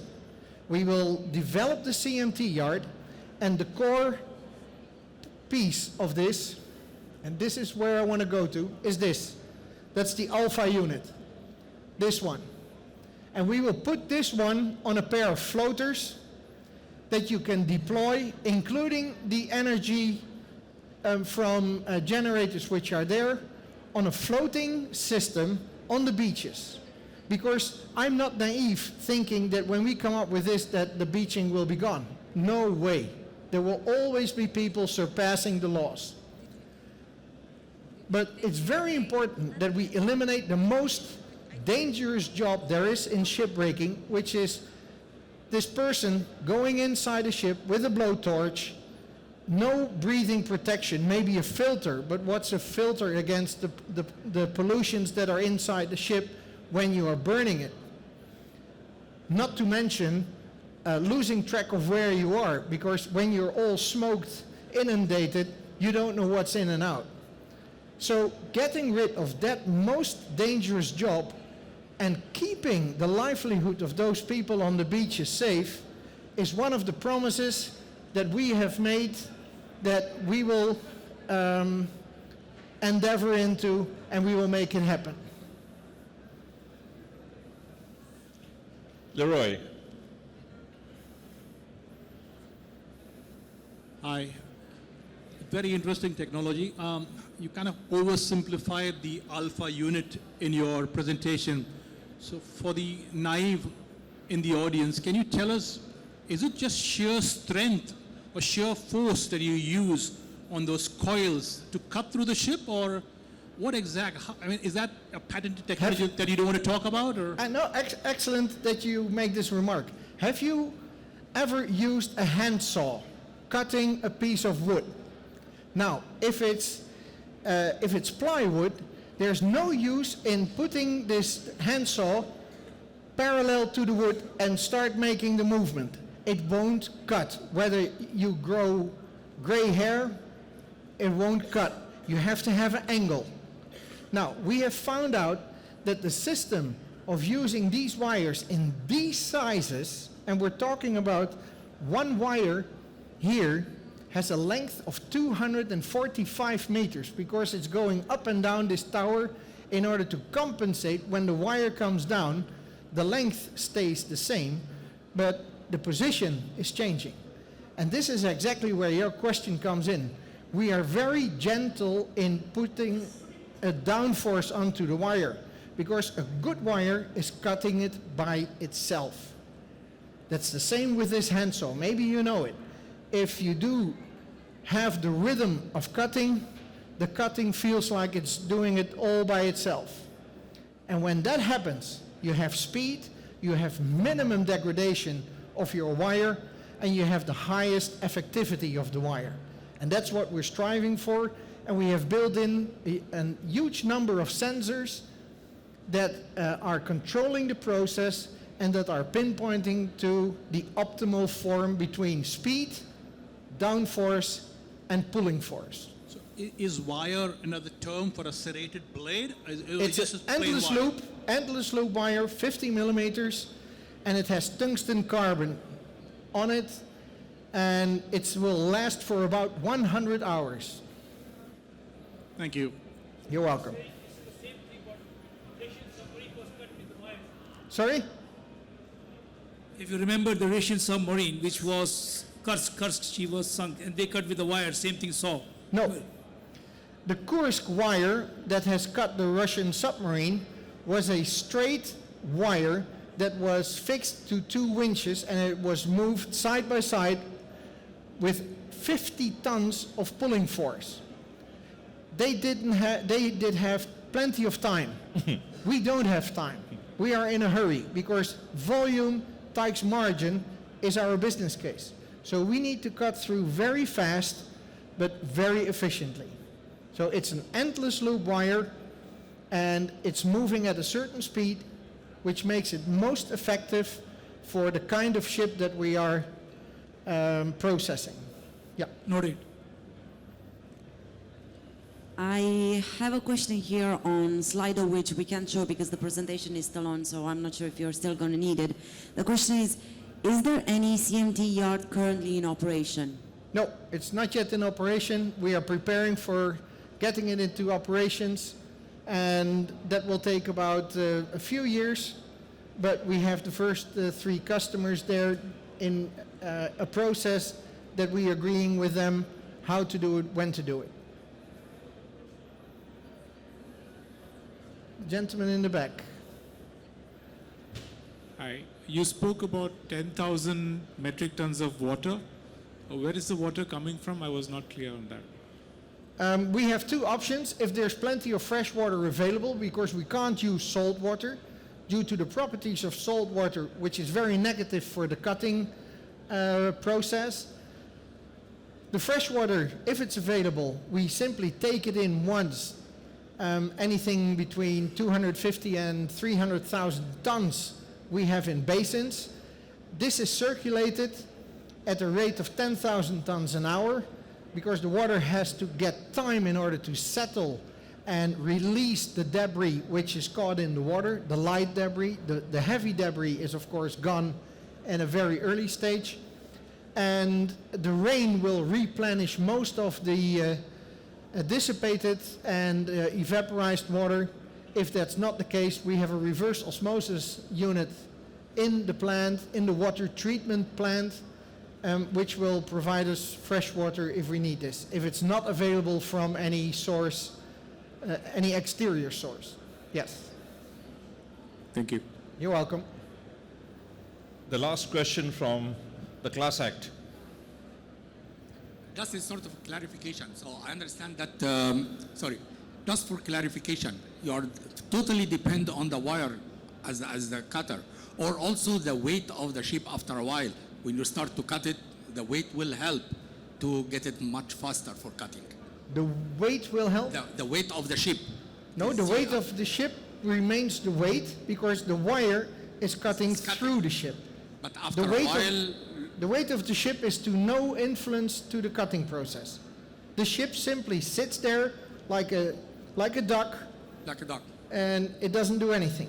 So there is no dependent on that after a while, but because of the cross section will be less and it can help to get it cut. No, we will support the structure of the ship because the bow and the aft have a very peculiar shape, and we put supports in order to keep it upright. Same for the deck house. We are cutting with the same wire vertically, but we also cut horizontally. So we slice also the deck house, but we lift them off section by section of 300 tons and remove this. So the process is equal to the ship's body and to the deck house. The engine, for instance, is being cut clean. The ship is cut away around the main engine. Then, if we have a purchaser for the engine, it will be sold. If we don't have a purchaser for the engine, we will seal off the engine compartment as a whole. We will pour in liquefied nitrogen, leave it for 5 minutes, and then somebody gets to hammer it once and it will fall apart in God knows how many pieces. These pieces also have one steel quality, and this is being delivered to the steel market. Yes. Very good, thank you. I can see that we are a little bit behind time, so Joanna, may I request you to put up the Slido voting, please? May I request you all to whip off your phones and give us a little feedback on what Mr. Kerdink has presented today. Frank it is, eh? Frank it is, but you know, I'm testing myself. Yeah? So, here we go. I hope you all have the QR code, and is everybody got the QR code? Anybody struggling with that? Okay. Yep. There you go. That's Evo getting the code. Right, we can now move on to, we already have a voting. On a scale of 1 to 5, how relevant is this pitch, Frank's pitch on the CMT solution to your business? And I can see that it's like 60% of the people, which is building up slowly, 15, 18 now.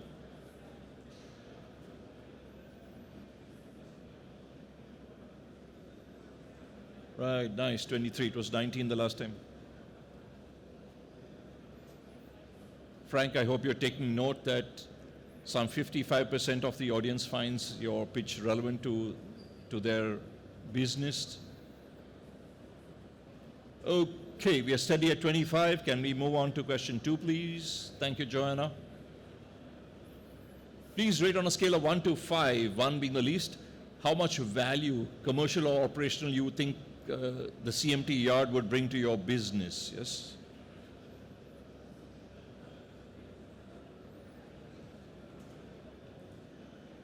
Gamal, are we going too fast? Are you all right? Okay. Right, 50% out of the 22 have voted. It's bringing value. 30, yeah, that's 50%. 29 are somewhat on the fence. Okay, so you have.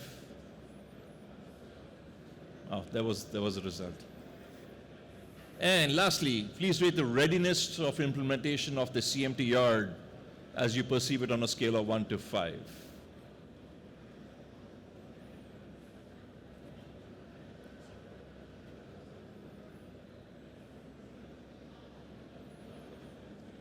Wow, that's 24 and 14 is almost 50, and yeah, you got 70%.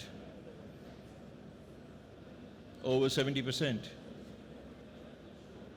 39 and 13, 42, yep. 65.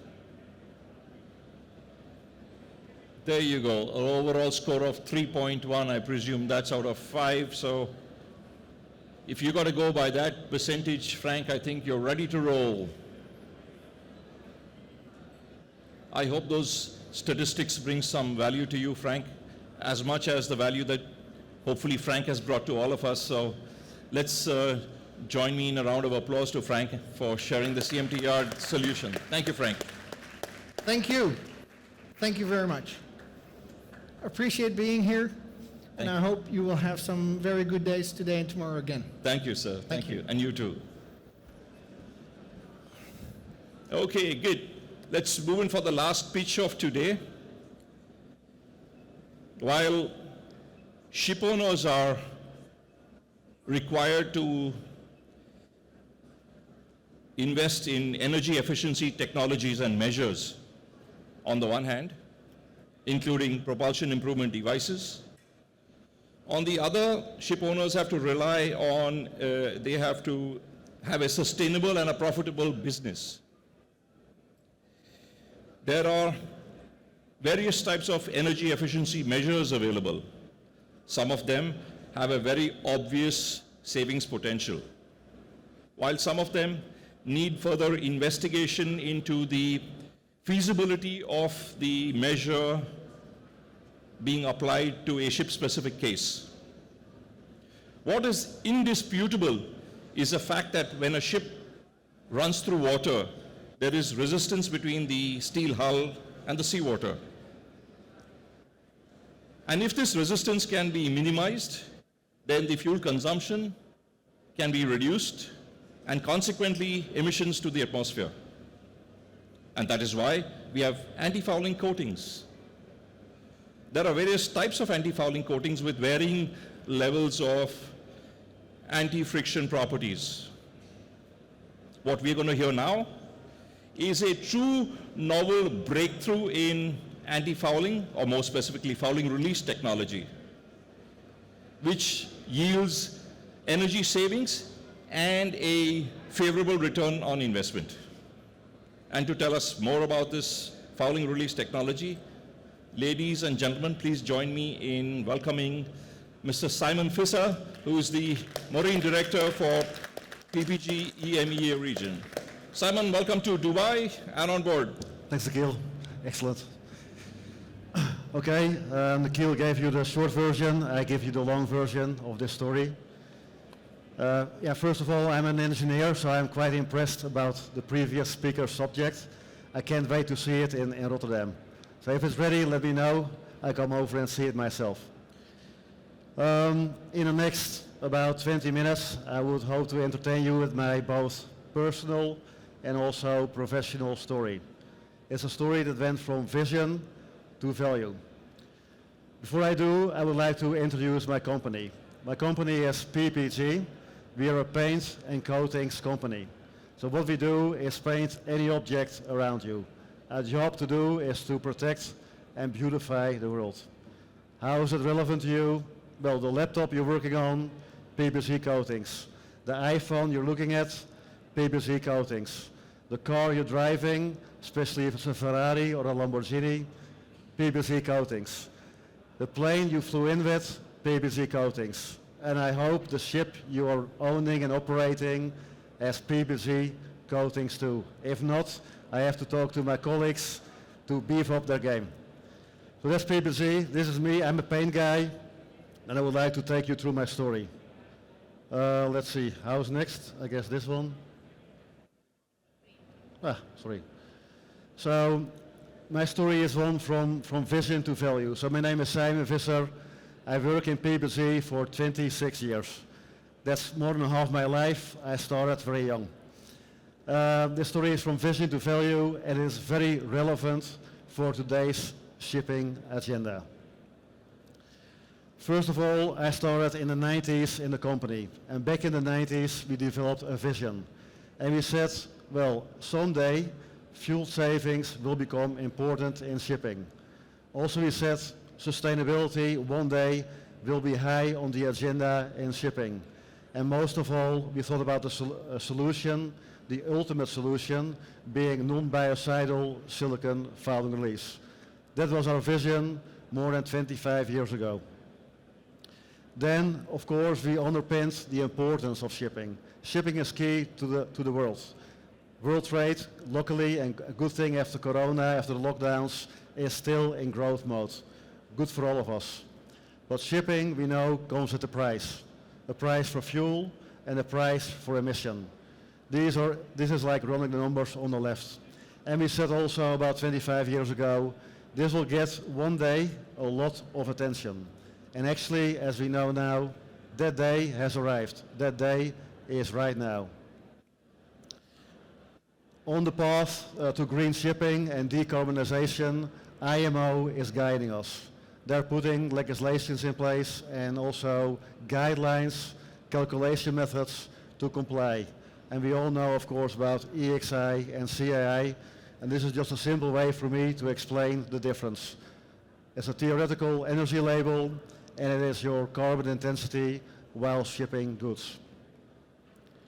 So what about the solution? And this solution, like Nikhil was introducing, is about the hull paints.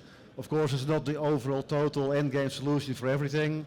It is part of the overall solution that we can offer as a company. So when I started in PPG back in the 90s, I was very much captured, and you can see it here. I was starting in the 90s, and I was starting in research and development. And one of the things that caught my eye and attention was silicon fouling release paints. I thought this was really a good idea to solve the issues that we were foreseeing for the future, the vision. So I started to work on it in the lab for more than a decade. And while I did face many differences of opinions. People back then, 25 years ago, did not believe in this. They said, you're crazy, ain't gonna happen. But I think that changed a lot today. So when I was working on it back in 2009, my company came back to me and said, well, you're not giving up, you're persistent, so why don't you go into marketing to tell everyone about it? So that's what I did. I went to marketing in 2009 and I was telling everyone about it. And meanwhile, I was launching the products into the market, like you see here, that I had been developing myself in the lab. Then a decade later, or more than a decade, last year, they called me back again and said, okay, you're not giving up, you're telling everyone, so why don't you go to sales now so you can sell it to everyone? So that's what I do, and here I am. So why is this relevant? What's happening around this? So what about value? Now IMO, this is an MEPC document from 2014 already. IMO is prioritizing solutions to comply to EEXI and to help your CII. They also prioritize in terms of A, B, and C categories. And category A is a category that helps to improve your speed power curve. And one of the ways to improve your speed power curve is silicon fouling release on the hull, as you can see in the underpins. The next thing, Classification Society come in. This is ABS, and they list a big option menu of what kind of solution you can pick and choose and apply on your ship to improve EXI and CII. And what they also calculated themselves is the shortest return on investment is by applying silicon paints on the hull. It's not the only solution, but it is the solution with the shortest return on investment. And then customers. Customers see this, they hear this, and they recognize this, and they start using it. And we see a big uptake in the application of SigmaGlide, of silicon. Of course, what we do as silicon, and I know there will be a question, is subject to mechanical damage. That is a mistake we made in the past. So today we apply anti-fouling on the boot-up area, where we have mechanical damage, and on the permanently immersed verticals and flats, we apply silicons. So you get the EXI improvement, you get the CII upgrades, but you don't get the problem of mechanical damage. That will be the anti-fouling to deal with that. Also, our customers, we were talking about the first speaker, sharing of data. This customer was very happy to share the outcome and the data. They actually published it last year in Coatings World, their improvements on CII by installing this system. So then we go a bit into the detail here of CII modeling. This is, of course, a theoretical approach. It's following the CFD calculation according to the ITTC methodology. So when you put the low friction factors in of a silicon paint, you can actually improve your CII rating significantly and prolonged. Of course, CII is a progressive scale. Every year it gets more strict, like a couple of percentage points. So you need to have a robust solution that takes care of it. And here you can see on the top, it's a silicon application. On the bottom, it's a premium anti-fouling application. And what you can see is that you can gain a lot of CII points if you go to silicon. Not only for 1 year, but actually for a decade.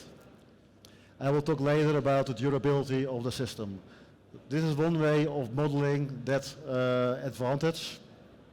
The other way is to do a sensitivity analysis. So if you take a ship, left silicon, right anti-fouling, and you do a sensitivity analysis based on ship speed, basically what you get out is more robustness, more flexibility in your CII depending on ship speed when you apply silicon. Now if you add everything up and you say, okay, what do I need to do? What is my speed if I include silicon compared to anti-fouling? What maximum speed can I have to remain a C rating? And what you can see in the numbers, that silicon is increasing that speed flexibility by about 0.5, 0.9 knots. Of course, depending on speed, depending on ship type, but it's about 0.5, 0.9 knots of improvement that you can go maximum to remain a C classification, a C rating. That's, of course, modeling. Now we go into real-life measuring. Okay, getting data also for me, it's not my ship. It's not my data, so I need to ask ship owners when they install it to share those data, and some of those ship owners actually do. On this one, we also installed a device, a hull monitoring device from Forza Technology. We have a cooperation as a company with a specialist on data, Forza, so they can install data loggers. They gather, clean, analyze the data for us, and we get the outcome in terms of a speed loss graph.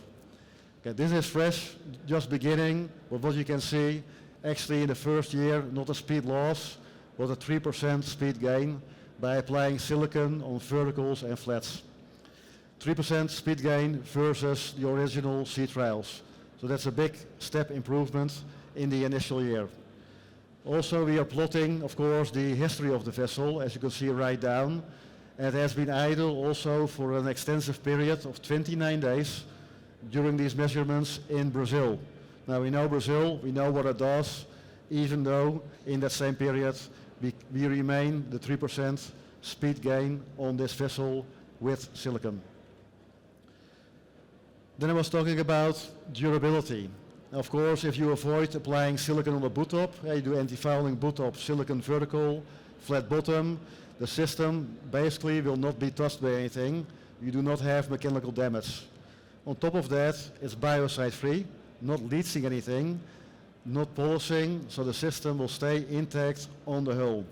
And what we have here is data from one of our ship owners, our friendly customer, who's sharing this data to show, okay, what for this ship owner is a difference in consecutive dry dockings in paint consumption. And what you see is that initially, if you apply silicon, the next consecutive dry dockings, you only have to do touch-up repair. So this customer is one of our best customers that we are not selling any paint to. Why? Because they only do touch-up repair. So we are continuously looking for more ships, and the good thing is we are quite successful recently, of course helped by IMO. This is a wrap-up slide basically about SigmaGlide. I have one other topic to show you. Yeah, one thing I didn't mention, and it was I think also mentioned by the first speaker, people are looking more and more into sustainability, of course. I mean, shipping wants to go into carbon neutral, but also we want to make sure, I mean, now the sustainability report is before the financial report in many ship owners' yearly report. What is important in sustainability is emission. Of course, CO2, but also to the air, but also to the water. And this system, silicon, has no emission. So we apply it, there's no biocide, there's no polishing, there's no leaching into seawater. So in case you talk about sustainability, this for us is really the end game. And that's also another reason why people, ship owners, are installing more and more this system. Okay, that's, let's say, the highlight. If you talk about sustainability, CII and EXI, our silicon system, of course, we need to have alternatives. So if you ask me, okay, what is your next best alternative? That's something we thought about also. We started also with this alternative more than 25 years ago, and we have now something, a solution ready.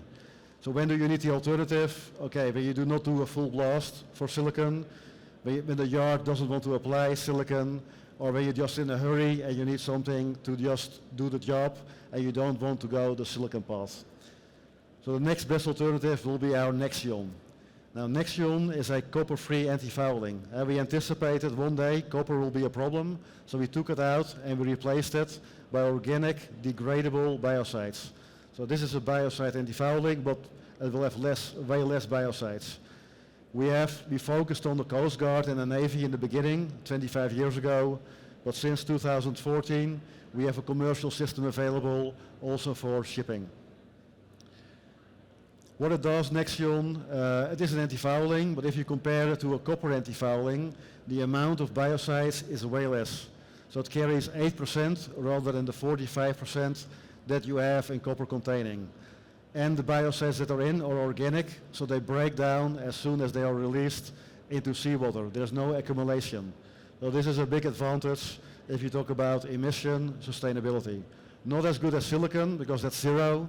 This is still 8%, but it's a step in the right direction. The next thing, and that was like what we call a serendipity. We found something that is positive, but we were not looking for that originally. And what we found is, of course, logical. If you put copper, if you look at copper as a particle, it's coarse. It's a 60 micron particle in a 150 micron layer. So it sticks out, as you can see on the left picture. If you replace copper by something smooth, you get a smoother surface after application, right from the start, like 25-30% smoother. And that's the thing you will see in your friction, in your CII. The next thing we saw with taking out copper is color retention. Copper is discoloring in the boot top, obviously, by oxygen. If you replace copper by something else, you get a very nice color retention. So not only anti-fouling performance, as you see on the middle picture, not only speed power improvement, as on the right picture, you also get a cosmetic add-on. The paint will remain its color. This ship is actually from a Middle East owner, sailing around somewhere here. So you can maybe one day, if you see this, you know it's us. So that's our next best alternative. I just want to shortly, in 10 seconds, touch upon the third option, another anti-fouling hull treatment that can also help your CAI, not as much as silicon or the Nexion, the copper-free, but it is also a first step in the right direction. And that is our ultra premium. Okay, this is a heavy biocide loaded anti-fouling, so an old school anti-fouling, but then pimped. It is Sigma Sail Advance NX.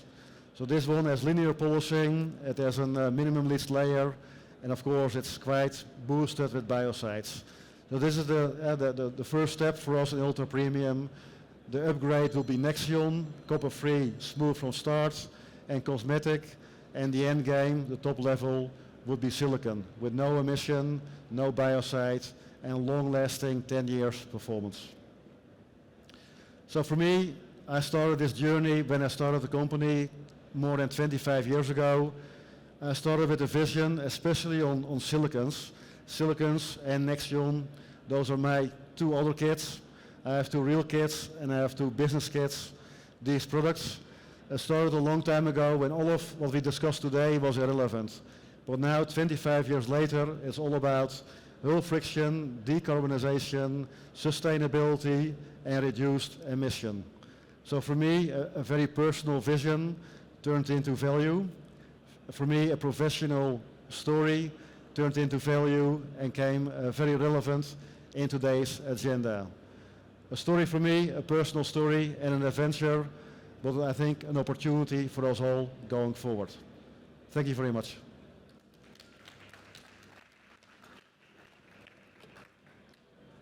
I think I already saw a finger go up, not a hand, but yeah, the hand go up, okay. Mr. Sohail Nazir, who is the fleet manager for Onyx. Mr. Nazir, you can start speaking. It was an excellent presentation. Well, I want to ask you one thing. Why the yards, they don't encourage to do the silicone paints? First question. Second question is this. With this paint, which you are showing us good results, if we use the air lubrication system, is it going to enhance the system more in saving the energy and the reduction in the emission? And third, can I start with the first question? Because the second I need to ask you again. So the first question is about the yards. I guess you refer to the new building yards. Yes. In China and Korea. That is an obstacle. And to be honest, we need to team up. So I'm talking also to the bigger ship owners with order books or planned new building, because they want really silicon right from the start. But the yards is a very difficult nut to crack. We have a few ideas, we have a few options. If I can share, if there's time, I mean, one of the options we are looking into now is electrostatic application. I didn't mention it, but this paint, the silicon, is also engineered to be applicable by electrostatic. So you have less overspray. Instead of 30-40%, you go to 5 to 10% overspray. That is taking a big improvement when you talk about silicon contamination and the fear of the yard. That conversation we're having right now with the yards, also with ship owners, trying to convince them. What will be a difficult and longer story. Maintenance, M&R, is different. Maintenance yards are used to this for basically 20, 25 years. Especially recently, it is picking up. So yards in Turkey, Middle East, but also we have some good yards in China, also some less good ones. But we see yards in M&R can apply this. Because we recently built 3 LR2 and we wanted to do a silicone paint, but the yard in Korea, they were not interested. No. They refused completely. They say we have to stop all the other jobs. If we have to do your ship, we have to cordon the area completely. So anyway, we couldn't do it. The second question was this, that the air lubrication system, it also is improving the efficiency and reduction of the emission. So is it going to help with the silicone paint? Lot of saving or improvement with your paint? You talk about air lubrication. Yes. Air lubrication is around for a while. And what I'm seeing and what I'm hearing, I'm not doing it myself, but what I'm hearing is the energy you put on top and what you save on the bottom is net zero. or negative even. So what I've been looking into, and this is a long time ago, this is also my lab days, I've been looking into ways to retain air in my coating. Now retaining air in the coating can be done if it's super hydrophobous. Now silicon paint is hydrophobous, it has a contact angle of 120 degrees. Super hydrophobous means a contact angle of 140 degrees. And super hydrophobous air is also super hydrophobous, so like for like it will retain air if super hydrophobous. Now how to get there in silicon? What we did also over the last 15 years, we with a partnership with Avery Dennison, we made silicon foil, so on a sticker. Okay, for big ships, not an option yet, but for parts of the ship, that is becoming an option. It is manual application. Now if you do texturing, engraving or embossing of the foil, and you increase the specific surface area, this would mean you increase the hydrophobicity to the right level to retain air. So that is something I'm looking in right now, and if there's a ship owner interested in investing air lubrication, I think we should talk and team up to see how can we retain that air on the bottom. So hopefully in 5 years from now, you will see it in my story. Noted, thanks. While the mic goes to Ashraf, I was speaking to Silverstream Technologies, right? They're the ones who are doing air lubrication systems. Now, when you talk about savings, you must first establish a benchmark. You're saving on what? There's a percentage on what, correct? Right. If you take a traditional, even a premium anti-fouling, yes, when you add the air lubrication, there is a saving. But once you have the ultra premium, which is the silicon, the savings potential thereafter for the air lubrication is a lot less higher. It is still there, but the ROI will be rather extended. Yeah. Because I spoke to them regarding this. That was before the first beer. Yeah. But then again, just to reconfirm, maintenance and repair, dry dockings, that's where we can apply silicon. It's new build where we have restrictions from the yard at this moment. But also, and I want to add that, the Korean government is imposing legislation on the content of biocide in paint. Okay, I think they get a waiver for the time being in the big shipyards. But how long will it take? 5 years? 6 years? 10 years? I don't think so. There will be a moment that Korean yards have to swap and also invest in ways to apply silicon. Ashraf. Very quick one. It's about the lifetime. Can you? It's about the lifetime. I can see that this anti-fouling can stay for 5 years, but I'm quite sure you know that we have also what we call extended dry dock that can go for 7.5 years.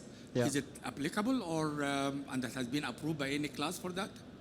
Yeah, we can with silicon we can do the extended docking interval. That's no problem. What we also do, we can extend the lifetime of the silicon. Of course, when you don't damage it or ground it, can also go 2 docking intervals. So you have the initial installation, the next docking. Okay, there will be some touch-up repair, anchor chain damage. If you want, you can do a refresh coat of the finish only, but you don't have to take it off. It is one-time blasting and installing. Next docking in 5 years or 7.5 years, you do touch-up repair and you go again. This has already been approved by any class or not yet? Yes, it is. We have certification on that. It's approved. Yeah, yeah. Type approval. Yeah. Leroy. Yeah. Hey, Simon. Allow me to compliment you once again on the good presentation. Could you briefly touch upon the total cost impact? I mean, when you talk about a silicon coating versus a biocide-based coating. So right from the cost of the product to cost of application, but also more importantly, the cost of production. Is there a lot more energy spent in producing silicon coatings as opposed to a biocide coating? Yeah. So the last question, the simple answer is no. The paint production is the same. You put binder, pigments, you stir, you grind, and it's a paint. So in production, it is same. Where we especially target, I think it's scenario 2 or scenario 3, CO2 impact. So we have an indirect impact on the CO2 savings of the ship owner. I mean, what we use in production, logistics and raw materials, is like, you can neglect that if you compare it to the savings we can obtain. So the investment in energy towards the outcome of savings is very positive. Then the costing, depends how you look at it. I mean, I look at costing as total cost of ownership, and we were talking about a 10 years duration. So you look at cost of installation, total cost of ownership, including your fuel savings, plus the long-lasting performance that goes beyond 5 years, goes to 10 years. If you add all that up, okay, I don't have the calculation here. If you add all that up, all that savings, the longevity, the one-time installation, I think it can be very beneficial.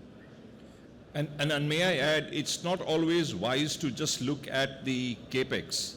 It is also equally important to consider the return on an investment, isn't it? So, no doubt about it, it's going to be a ×2 or even perhaps ×3. But let's not look at that figure by itself. And that's where ABS helps us. I mean, they did an assessment. I mean, in shipping, there are a lot of mechanical engineers, of course. So naturally, we think about a mechanical solution. I'm a chemical engineer, I'm a paint guy, so I look into a chemical solution. And ABS is confirming that the chemical solution, out of all the options, is actually the best in ROI. You get what you pay for, right? I see a question here about electrostatic application. Yes, we can. This product was designed for electrostatic application. I actually witnessed an application a couple of months ago. It was in Netherlands, in a small yard. They do everything electrostatic. And I was there because there's a technical manager of a big ship owner who's very interested in this. I can show you the movies later on if you want. I mean, it's working quite amazing, and you can reduce your emission overspray significantly. As a matter of fact, okay, this is a new building yard. In a couple of months' time, we will have a docking in Romania and then next in Turkey for the same owner. We purchased 4 sets to charge the paint and to do an electrostatic application in the dry dock. So we'll be in Turkey and Romania, those locations.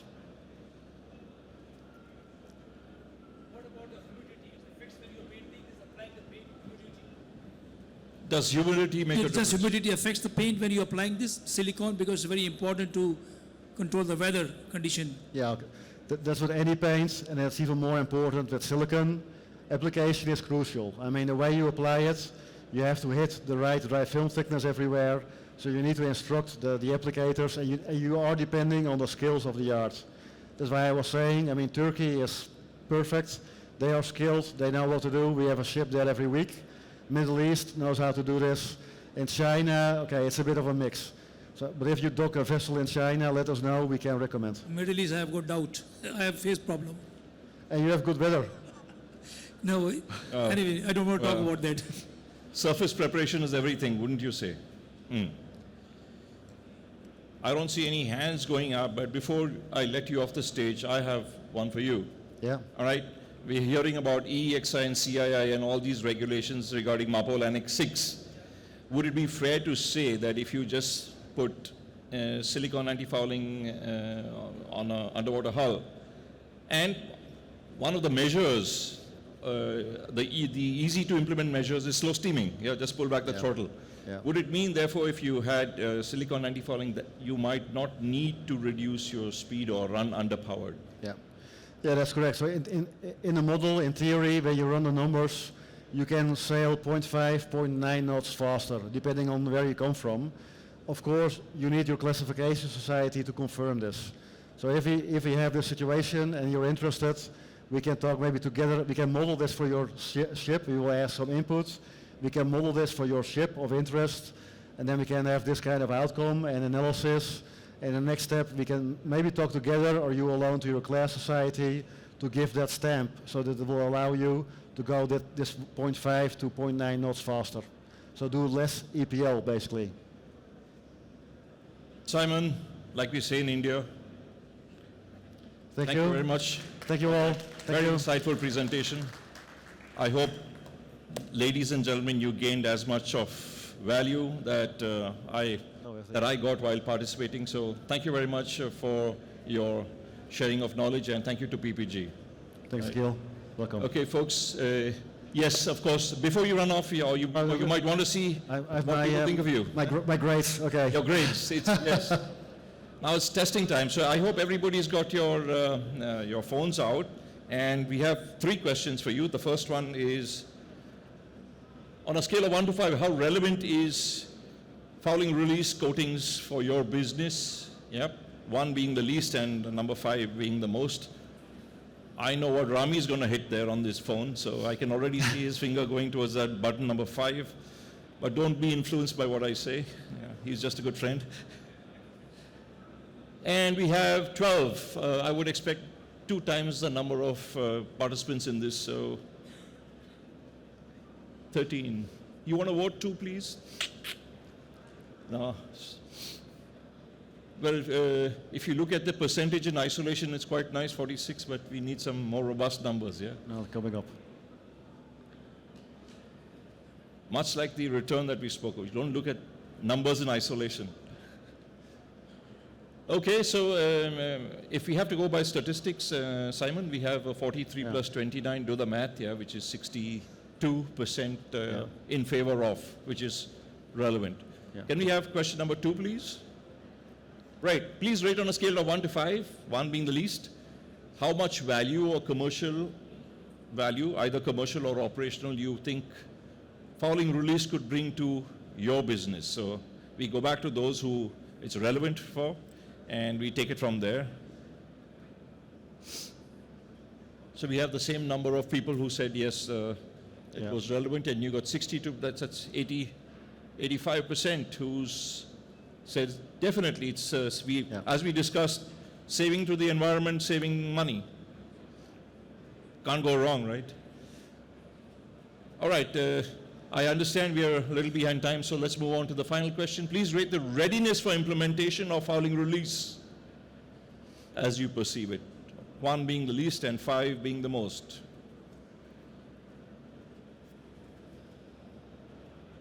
We're hoping we get 13 participants. It's only 9, yeah, that was a quick number.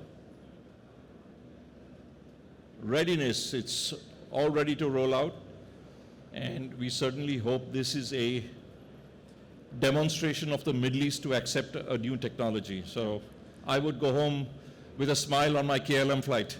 Same here, you're going to be busy. Save for Monzor. Okay. Thanks very much. Thanks a lot. We now take a break, yes.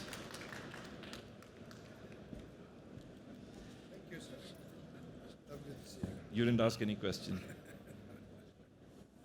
Hello, good sir. Thank you very much for sitting in on the session. I hope you found it useful. And starting just after the break, i.e. in 15 minutes, will be the Future Leaders Forum, and it's a very interesting question, very interesting topic for everyone who's concerned about the future of our industry, what we need, what skills we need, what people we need to attract. So I hope to see you back then.